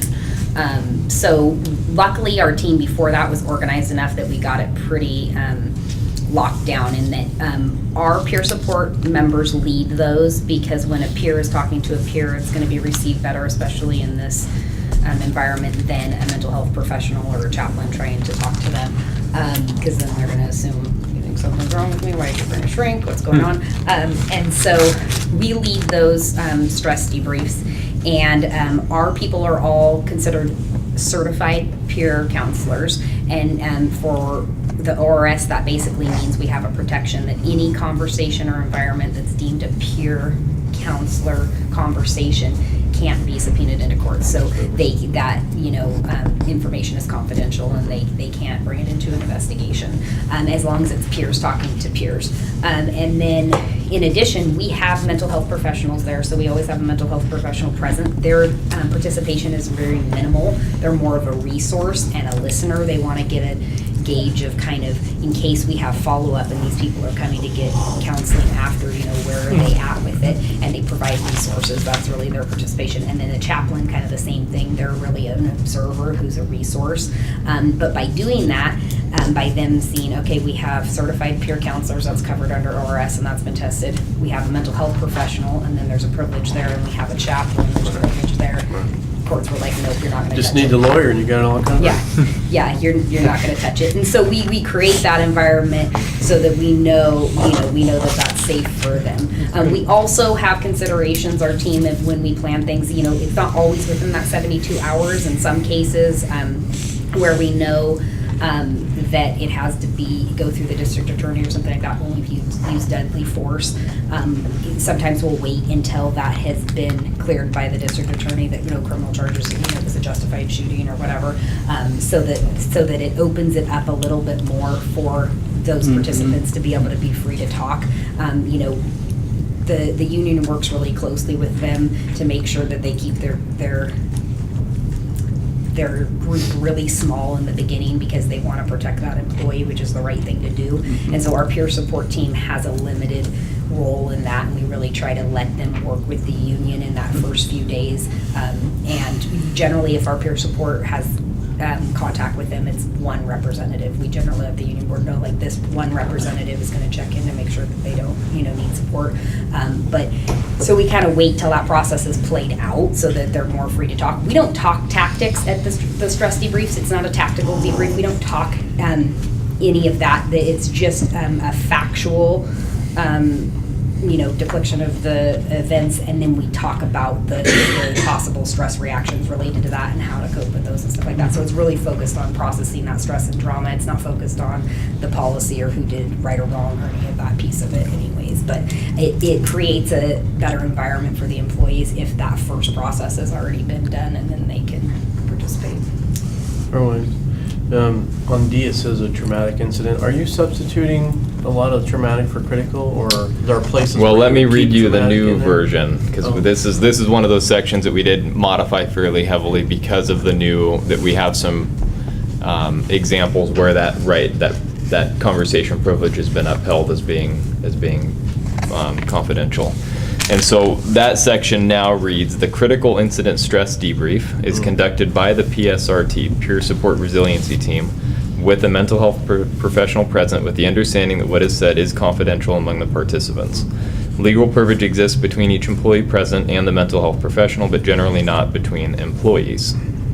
If confidentiality is a significant concern in a particular incident, there may be specific legal protections in a one-on-one setting with a mental health professional. So we still want to give people a heads up that, hey, if you're really concerned about where this might go, you really should just seek one-on-one, recognizing that in that setting there's confidentiality, but if you just talk one-on-one with another employee, there probably isn't. So trying to make it fairly clear to folks. So is the other situation, not the one-on-one, is where there would be like a group therapy, so to speak, or group? It would generally be all of those that were involved in the incident, So, like, but could be 4 or 5 only those. people. Yeah, Could be. it could be 2, it could be 6, it could be Yeah. 10. Yeah, okay. Plus the peer support folks, plus the mental health professional, plus the chaplain. Yeah. So by having the mental health professional and the chaplain there in that group setting, it kind of gives that overlining protection, saying, oh, no, this is considered a clinical setting, and that's where the courts have said, no, we're not going to touch that. And, Ben Miller from the attorney's office has said, yep, that's pretty, we've had 2 cases where they really haven't touched it. But yeah, if people are outside of that setting, if they're seeking counseling and talking to people, we really encourage that they talk to a peer counselor or a mental health professional, Yeah. so that they have that same confidentiality, where if they just talk to their buddy on their team, they're just not going to be protected.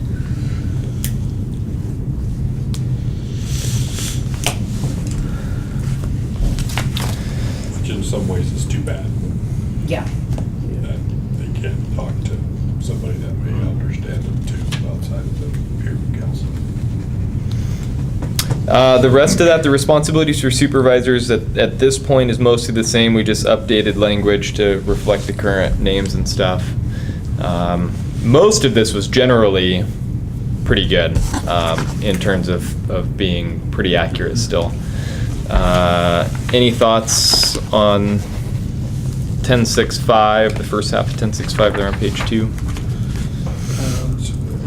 One thing that comes to mind in this is there somewhere in there said that this procedure doesn't really apply to the death investigation or that, because you talked about that you kind of stay away from them, because I mean all these things a supervisor would do, they're not going to do that in that, because there's already a protocol for when somebody's in an officer involved shooting or something like that, right? Yeah, I mean, there is a separate policy for that. Some of the things do apply, and like peer support's gonna be contacted in that situation still. There still is gonna be a critical incident stress debrief. And I mean, so it's a lot of the same types of things that are in the policy. Correct me if I'm wrong, Kyle, about officer involved shootings. I mean, a lot of it is still the same, right? Isn't there a separate policy still for? Yeah, there's a whole policy that dictates the procedures because there's a lot more structure in how to handle an employee post OIS. And I guess that's why I But just wondered if we this just is- needed to put in here that this does not include that, there's a separate. Well, this is still they're gonna overlap and they're gonna just run together, with that one being the primary because it's designed to safeguard the investigation and the scene and the circumstances, but this is still gonna apply 100% in all the ways that it can kind of wrap around to take care of that employee. So I don't even know that, so like any of our policies, we're looking at all of them all simultaneously. That OIS one is just gonna take precedent in those scenarios, and then this is gonna back that up to fill in the gaps where that one doesn't.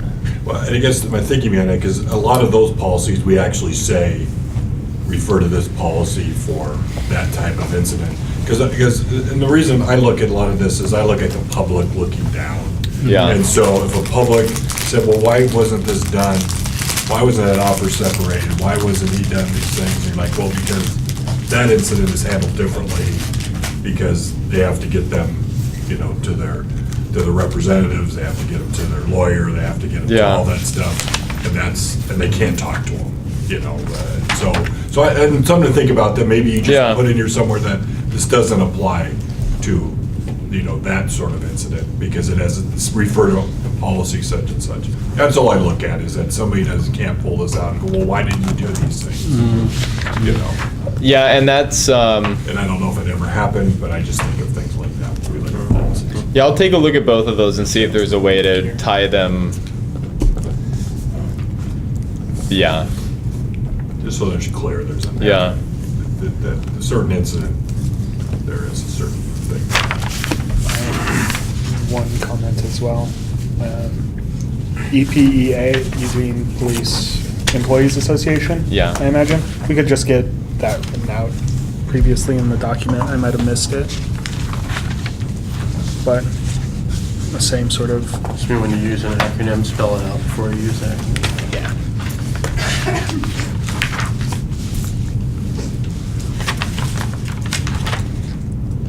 10.6.5 D. 2D. Oh, sorry.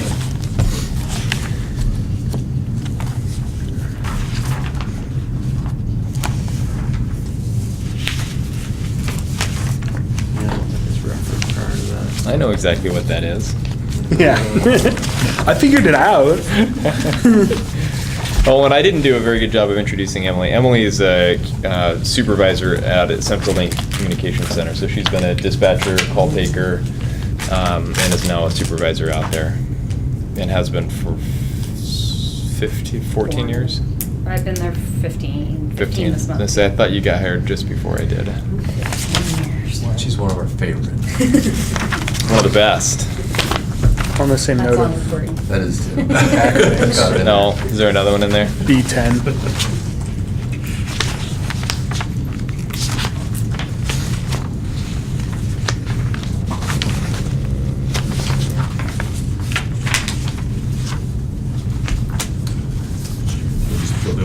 Oh, you have B1 and then 10, and then 11. We've got that fixed also. Yeah, that was a. Okay. Yeah, there was somehow the formatting, the numbering got monkeyed up there. Oh, yeah, formatted off at 7, 8. Yeah, somehow I skipped over that one, but I got that corrected in the next version here. Okay, so then that puts us at, where are we now? I'm lost. Okay, so we're at 10.6.5, the second half of 10.6.5, so page 3, correct? And then, so in this section, number 7,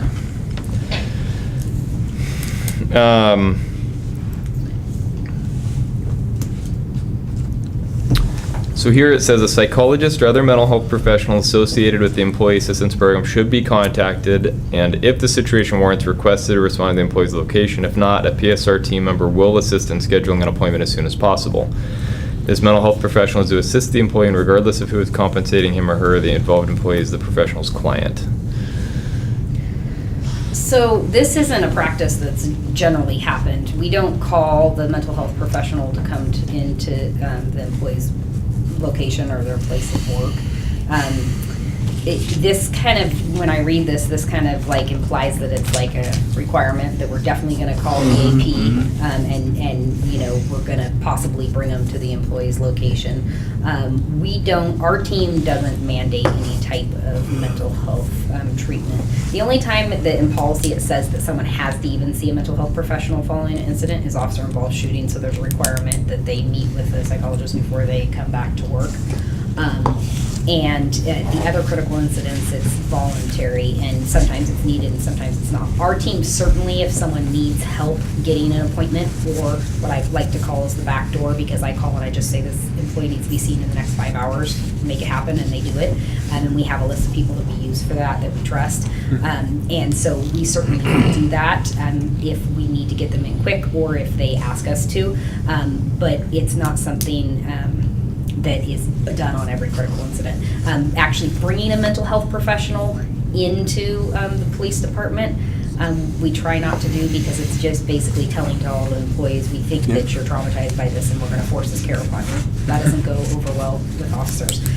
So we do make it available in large incidents. So in like the death of an employee where most of the department or all of the department is going to be affected, we'll create what's called like a quiet room situation where employees can just go to be together and kind of, you know, get off of the street, get away from the department or something like that. And it will have our peer counselors available, and we'll often have chaplains or a mental health professional there, so that they have the resources if they want them in that environment. But it's not like, hey, sit down in this chair.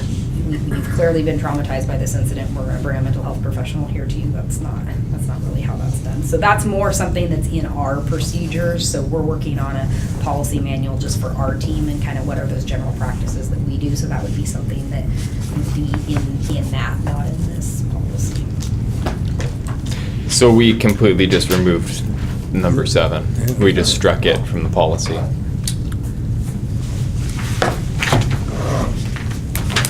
Makes sense, because earlier. Does that satisfy your voluntary. suggestion? Yeah, there's an EAP acronym later on that I was gonna suggest we define in number 7. We'll have to. EA, Employee Assistance Program? Yeah, we'll have to write Yeah. it out later. In B11, Okay. soon to be B3.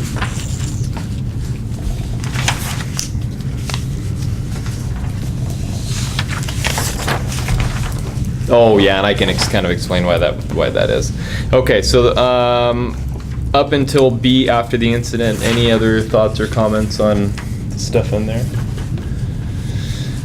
Okay, so after the incident, this is where we took, and later in your packet, in general, there's a Department of Administrative Directive, which Emily already spoke to, where these rights were already here, and supervisors could already tell someone, hey, just go home. Whether you need it or not, just go home. And I had a supervisor. I was very closely, not directly, but very closely involved in an incident. And once we things had settled out and we're all back, she walked up and she was like, hey, just go home. You're not here for the rest of the day. And if you need tomorrow, don't come in tomorrow either. So we've always had that ability, but not everybody is known, and there's something to be said about, and we've talked about it in here over the years. It's just good to make your intentions known, and then say, hey, not only can you do it, but we're going to say it really loud and clear and easy so that everybody knows that it's totally accepted. And so what we did is section B. And in yours, it's going to be 11 because the numbering's off. 11, 12, 13, and 14. Those are essentially cut and pasted directly out of that directive, which then is the next page in the packet there. And so we wanted to, anytime that we can take a semi-temporary directive out of the directives folder that gets buried and lost and isn't always very searchable, anytime we can make that language forever, so to speak, into a policy, we do. So that's where that came from, and that's probably the last major injection or last major adjustment that we made to this procedure. And there's still a lot of little formatting things. You'll notice that there's a lot of you where the policy refers to you. And it's just kind of older language. So I've got a volunteer that works for me, and she's a spectacular wordsmith. And so next week when she comes in, I'm gonna make the adjustments that we have made, and then give her the whole thing and let her work her magic to do all the things Terry would do for me otherwise with my spelling and grammar and whatnot. So then that is where you bring up the point that we have EAP, and I don't think we've defined that, so we'll spell that, and that's the Employee Assistance Program.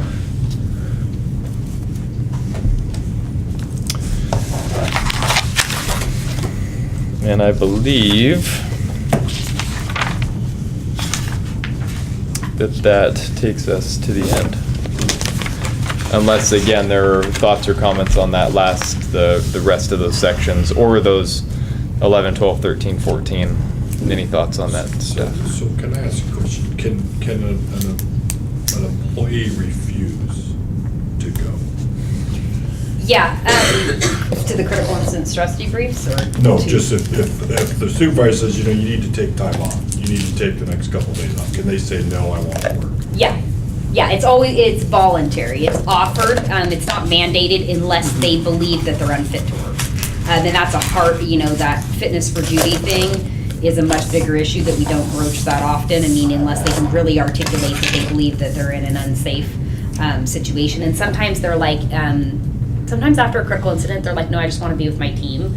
I don't really want to go home because everyone's asleep and, I don't really want to be. So sometimes the supervisor finds a kind of in between, like, okay, we're just going to take you off the street and not have you respond to any more incidents, but go ahead and finish up your supplementals, go take off your vest, kind of relax at headquarters, kind of be with your team and finish out their shift as a team.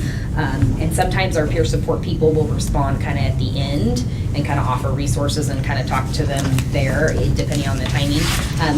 So sometimes it's we're not gonna force you to go home if that's not really what's gonna be beneficial to you. But we'll also maybe see that, you doing your full capacity work isn't really where you need to be. So sometimes there's an in-between.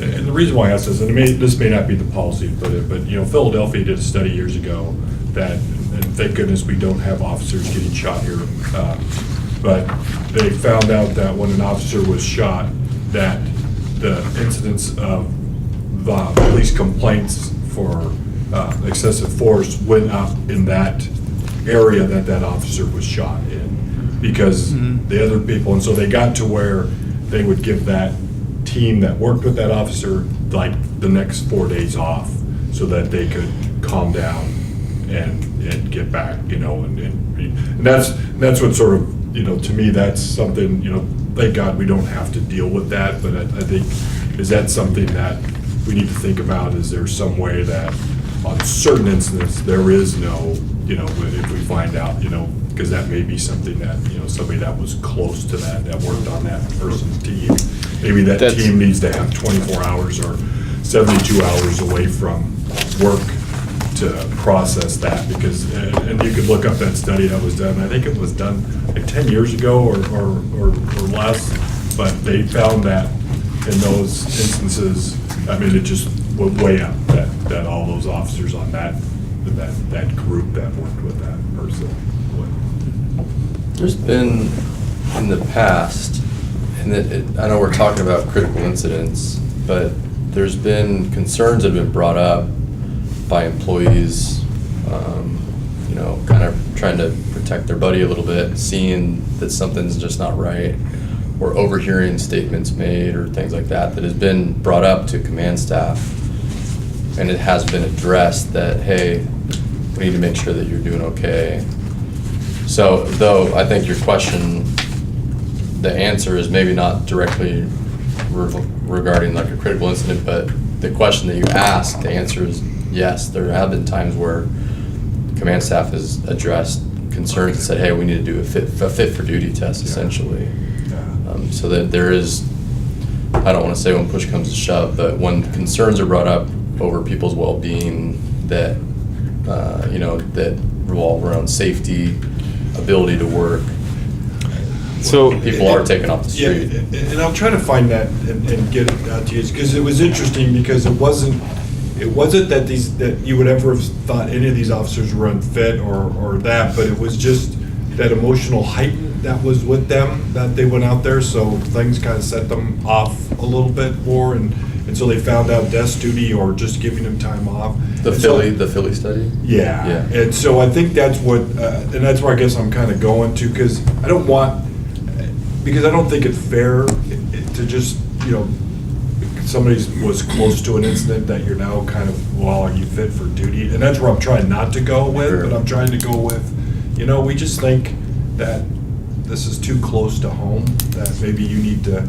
and the other example I would bring up is that, the department's policy about if an officer's involved in an altercation with a suspect, that they don't drive them to the jail. They stay away from that, because that emotional piece doesn't continue to be aggravated. And so that's the sort of the thought, I think, and it goes along with both of them, that there is a spot there that we need to think about. So this topic is kind of intertwined with what I'm talking to command staff and the supervisors about later this month at CLTA.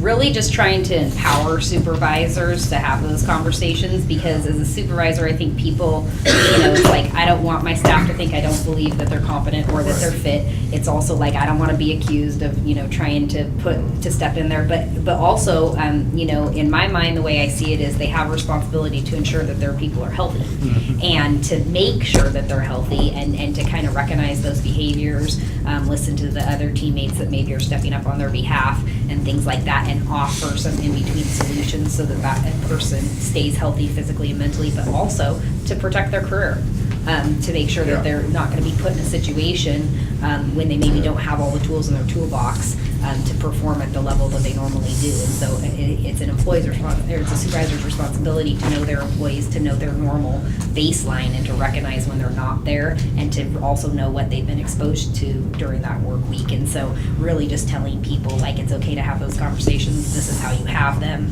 and stuff like that. So that's part of my job, is to educate those supervisors on how do you broach those, how do you make those referrals to peer support and that kind of stuff. And our team does a really good job of really being really confidential and stepping in those cases. And we get, I would say it's like 50-50, the contacts that we get as far as employees directly going to our team and asking for assistance, and employees or supervisors going on their behalf and saying, I'm concerned about this person, or I just want to make sure that they have support. So it's probably 50-50 in the call-outs that we get. It would be nice if there was some way to get that there's not a stigma that goes along with this, to accept that time or that change of duty for a period of time, and it's hard. But These kinds of conversations are usually being done in a pretty low-key, open way, and I've never heard of there being anything other than an agreeable decision made, come to together between them. I don't know that I've generally seen people. I've never heard of a case where a supervisor is like, hey, you should really probably go home, and an employee's like, no, I'm not going to. I mean, it's just that those conversations, it just don't really happen that way. It's usually, and we usually lean on the employee to somewhat self-evaluate and to offer the choices at the time. And we're generally pretty good at that, and Emily has done a ton of good work in making this a normal kind of a conversation that we are having and that we're used to. And so it just doesn't really, it's not a problem. I think that the stigma I would is say much less than it was. I mean, Yeah. I've been on the team for 10 Yeah. years, and it's really, they're really breaking down some really big walls in law enforcement, which is good.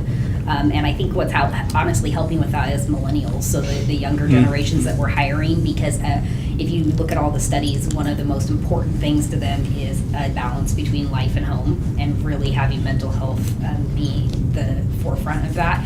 And so by having that be a norm for them from the day one when they get hired, even being in law enforcement, that's kind of what they expect. They expect supervisors are going to have a close relationship with them. They expect the supervisor is going to care about them and their personal life.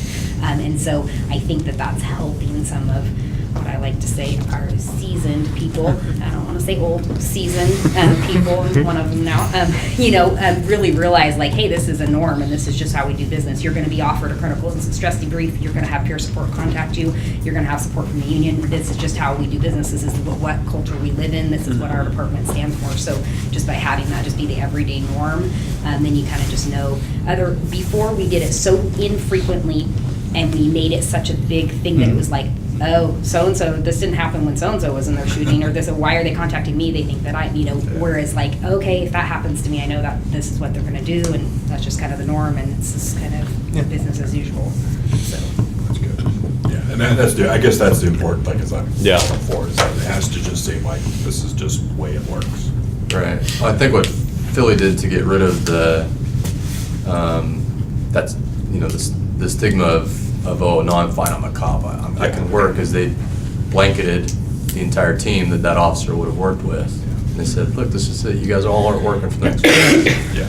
So that you're not picking out certain people, probably. Right. Yeah, and Unfortunately, it is infrequent here. I was just thinking about what you said, though. I think the backlash would be if there's a suspect that's not in custody, there's really good cops that would be forced to go home and not work. Oh boy, And they that'd would be a way to like, piss that's- people off. They would be like pissed off that they aren't putting their skill with the people they know and the contacts they have on the street or whatever and stuff. I think Philly's a little different. They're probably just responding to calls for service and then going home. They're not really digging. But Yeah. it's an interesting concept. Yeah. Yeah. Fortunately, It we was don't interesting need it. to see that, you know, because I mean, it was a huge spike that. Oh, I bet. Scene. Yeah. And they got back out to work and, Yeah. you know. Either from anger or fear. Yeah. A Right. protection overreaction or an overreaction due to anger, and A as a lot of it was- retaliation, like even a subconscious retaliation Right. type, I just a think it different was mentality. moreover just overreaction because now that this had just happened, they were gonna get shot. Yeah. So it was Yeah. like they were hypersensitive to everything Yeah. that anybody did instead of using just their training. It was like, okay, everybody's bad. Yeah. Which is a super normal response to It is, stress that we yeah. talk about, and that's that 48-hour period where your physical reaction to it, Yeah. you know, that you don't have any control over, is really giving that 48 hours. We're seeing people need less post-care from incidents that have taken advantage, and I kind of track that just for my own knowledge, because I'm interested in that. People that have taken advantage of that time off, or have been offered that time off, even just a half a day or a day, that their care that they require from our team and from mental health professionals has lessened. So, Oh, that's interesting. yeah, so we're doing less post-care.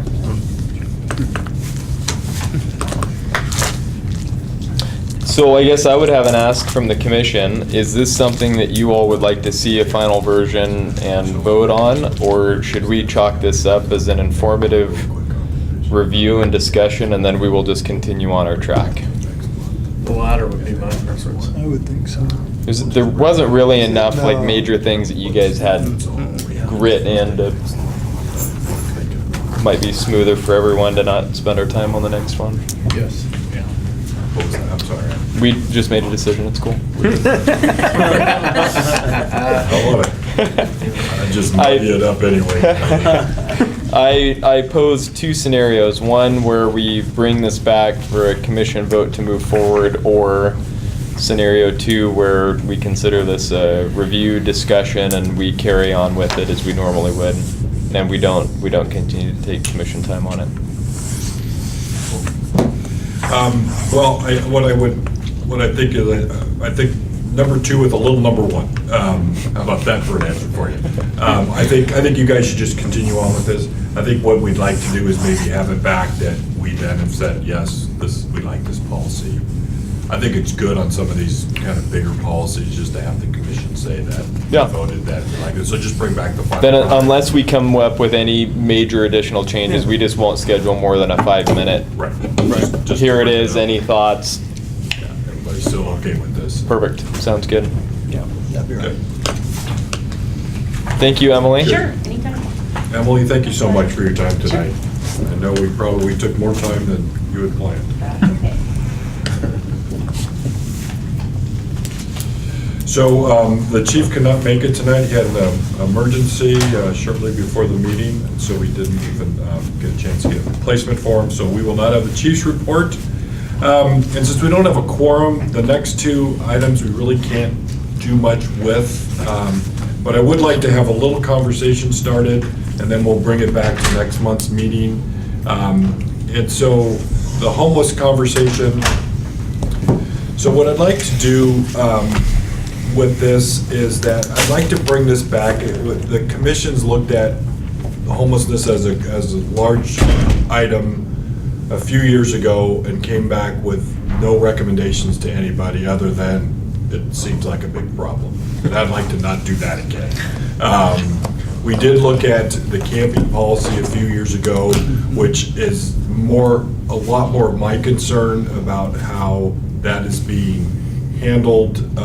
The contract that the city has created that creates limitations, or I shouldn't say limitations, but creates a framework that the police department has to work in, which I don't think people understand, and so the police department gets a lot of grief and flack for that policy that isn't their fault, that has anything to do with them other than they just follow the rules that are outlined. So those are the kind of things, but I thought maybe if you guys want to have a quick little conversation, if you guys have some other ideas about where you'd like to take this conversation, and this is going to be a several month conversation until we can come back with, what do we really want to do? We want to make a recommendation, to the council about changing some things? Do we want to just go back to the department, or do we want to look at, that we think the contract that they do for the car camping or it's not car camping, but the street camping, that we want that recommendations to look at that. So does that make sense to everybody? Does anybody have any other things that they want to start to talk about? But we'll have a better conversation hopefully next month if we have a full quorum about where we want to go with this. I just think that it would behoove us to make every effort to define what in the world we want out of this, not, because, I mean, what we're given here is extremely vague. Right. Intentionally, I know. Right. But, like, focus our efforts that will make an impact. Well, impact on what? And, I mean, I don't know what. And that's what I guess, I don't know, that's what I'm sort of kind of looking for, is that where is the impact that we want to make here? Because we can't tackle. No. But what the department has to deal with, where can we focus our attention on? And that's where I'm sort of going. I kind of gave you some examples. Right. Because the problem is that in the one we did, I don't know, 5 years ago, 6 years ago, it was like that. We brought in panels of people, and a police officer, and a homeless person, and then a social worker type, and they talked about, all the, what's happening, how hard it is to deal with, and then, but That's it. yeah, and everybody came back and go, wow, we agree, it's kind of a tough problem. And I don't want to do that again. And even the chief at the time was disappointed that we went down that path, and he didn't have anything to take away from it other than, well, I knew all that stuff, so. John? My immediate thoughts, from what I've heard, just looking at downtown, we have a police presence, we have Cahoots presence, and then we also have folks paid for through a different department. They're just downtown liaisons. I'm wondering if we can expand that program to other parts of the city where the homeless population are more prevalent. I know there's a big concern about a lot of the downtown rules specifically and disproportionate enforcement of those rules. First it was the dog ban, now it's the smoking ban, and there's the perception, which I don't share, but that these are rules specifically used to target homeless people because they know that these rules will be enforced disproportionately. Reminds me of the veil of night rule, which we have with pullovers, but how do you have how do you study something like that when you know the majority of people who are smoking downtown are homeless? Is there any sort of program we can have that tracks that? I think of police conduct as being primarily either law enforcement or crime prevention activities. Do you think the anti-smoking, for example, rule, was that primarily thought to be about crime prevention? So the anti-smoking, I just happen to know this from elsewhere, it was put forward as a health and human safety thing, and it's been in the works for a long time, but there's this perception in the community that it's anti-homeless. Yeah. And then businesses can opt out, of course, but that's a thing to negotiate as well.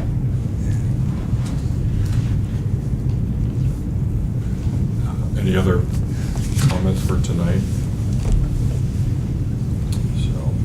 So think about this for next meeting, and because I would like to have one or two specific focuses that we could go, we could do on.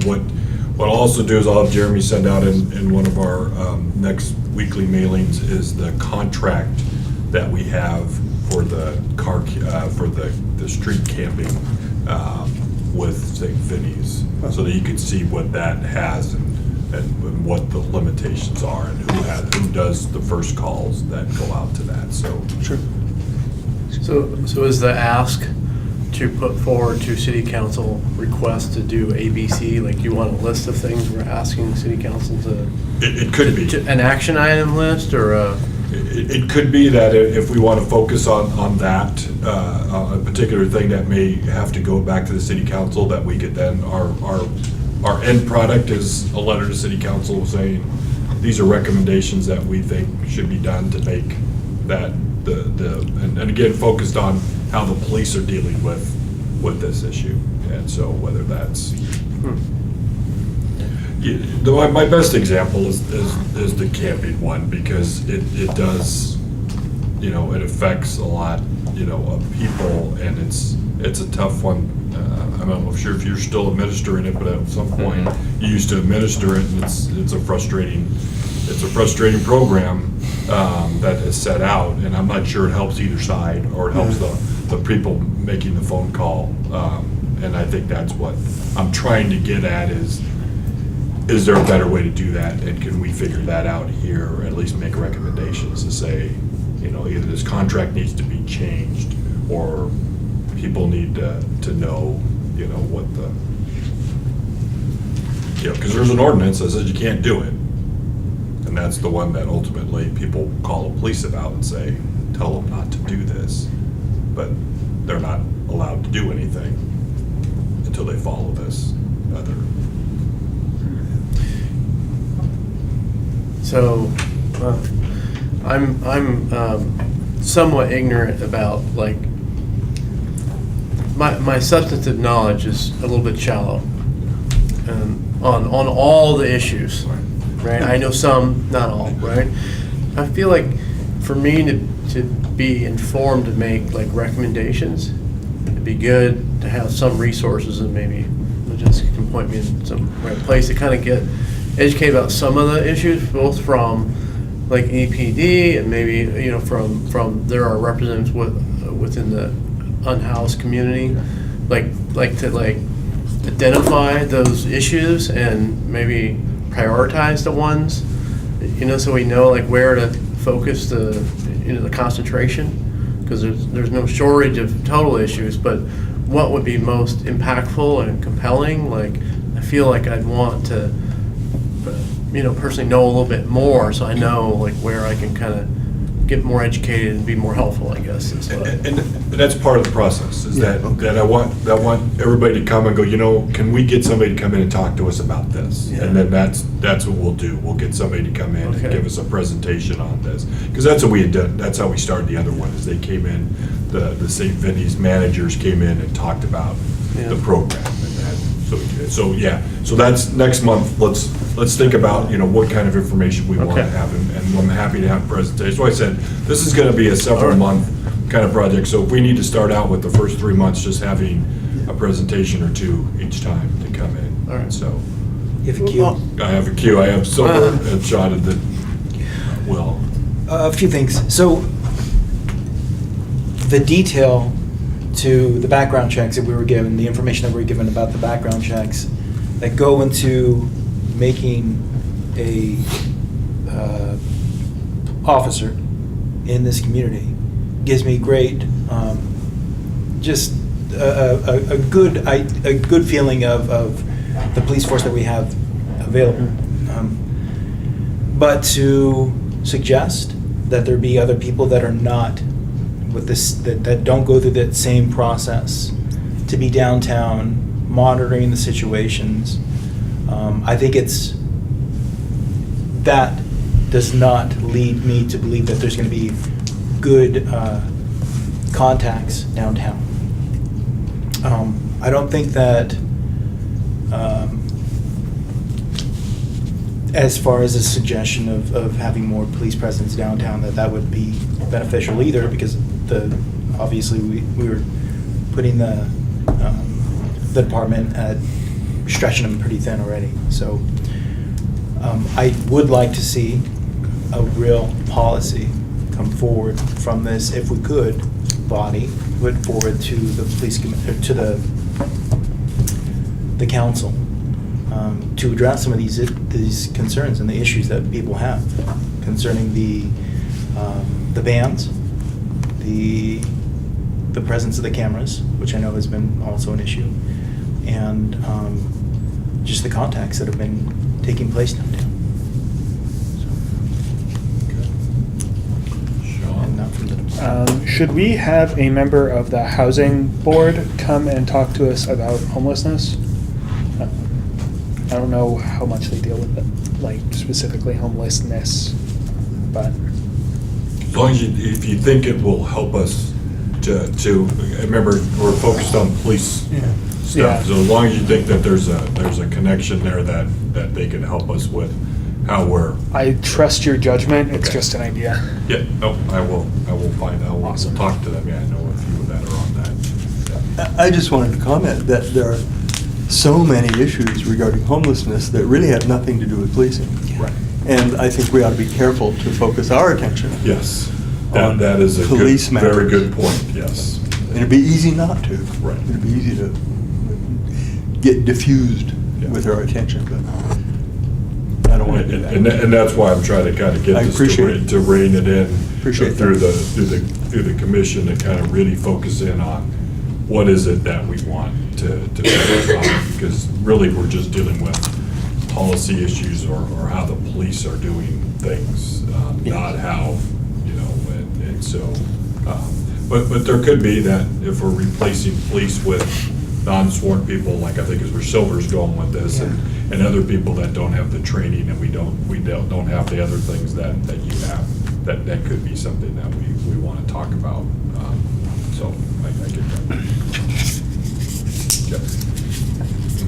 Mhm. Something that would definitely help inform me on this is how many of these contacts are officer initiated, how many are from a private resident initiated, and how many are initiated through a call from a business of some sort. We generally only respond to complaints with regards to camping. Just for that little tidbit. I assume this will go beyond the homelessness conversation in general, will go beyond camping as well. But I think in general, though, I imagine the it's- homeless stuff is only, it's only complaint. Complaint driven. isn't it? Yeah. But There's- we'll get those, we'll make sure of that, though, Sean. There's a little bit of a stretch in some scenarios if we have a specific location that's getting repeatedly complained about, that we would, when I managed it, I would authorize or encourage officers to proactively work that specific area, because we shouldn't be making businesses call every single day for the same or different campers in the same spot. But that's the only time where we may not have a specific complaint generated, and yet we're enforcing the camping issue. Would we benefit from a public information type campaign about, when to call the police?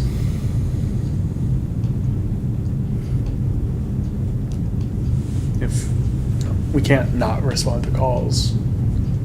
So, I mean, it could be something where it's part of this, if they're gonna use contracts that require other things to be done before the police get involved, then maybe that needs to be better distributed, that here's where you really should call to start out with, but we could look into that.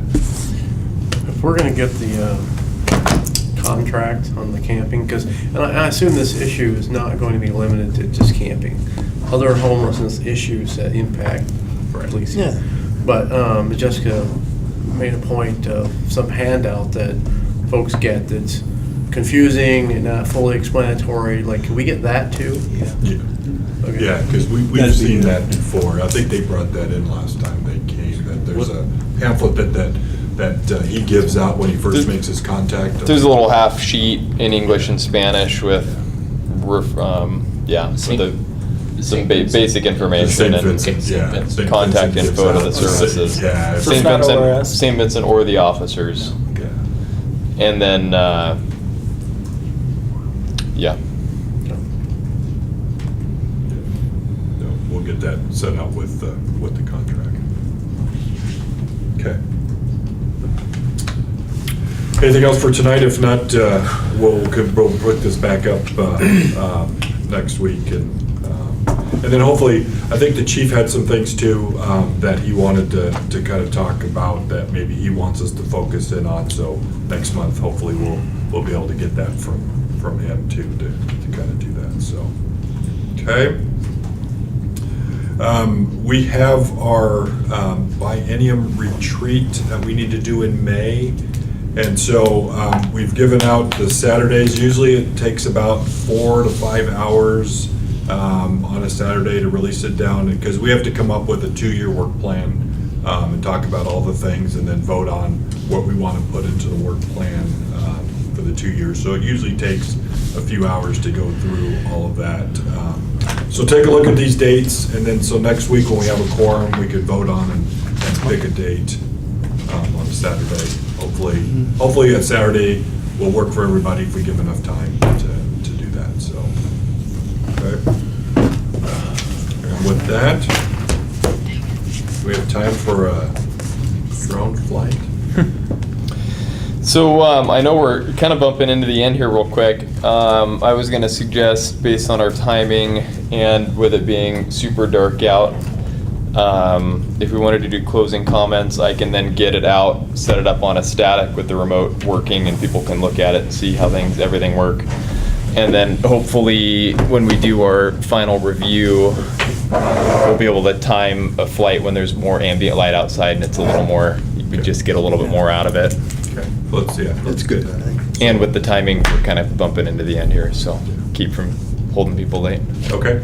With that, we will go to closing comments. We'll go in reverse order. So, do you have any closing comments? Well, I'm concerned that we try to gain and sustain focus on this homelessness matter. I mean, it's so diffuse and so big that I think we could easily disperse our energies to no avail. So the more we can define things, the better. I like it. Thank you. No further comments. No comment. No comment. Kyle, anything? I don't think so. If I did, I forgot. I'm going on a ride-along tomorrow. So Oh, good. excited All right. About that. Oh, good for you. Good. Well, thank you everyone for coming tonight.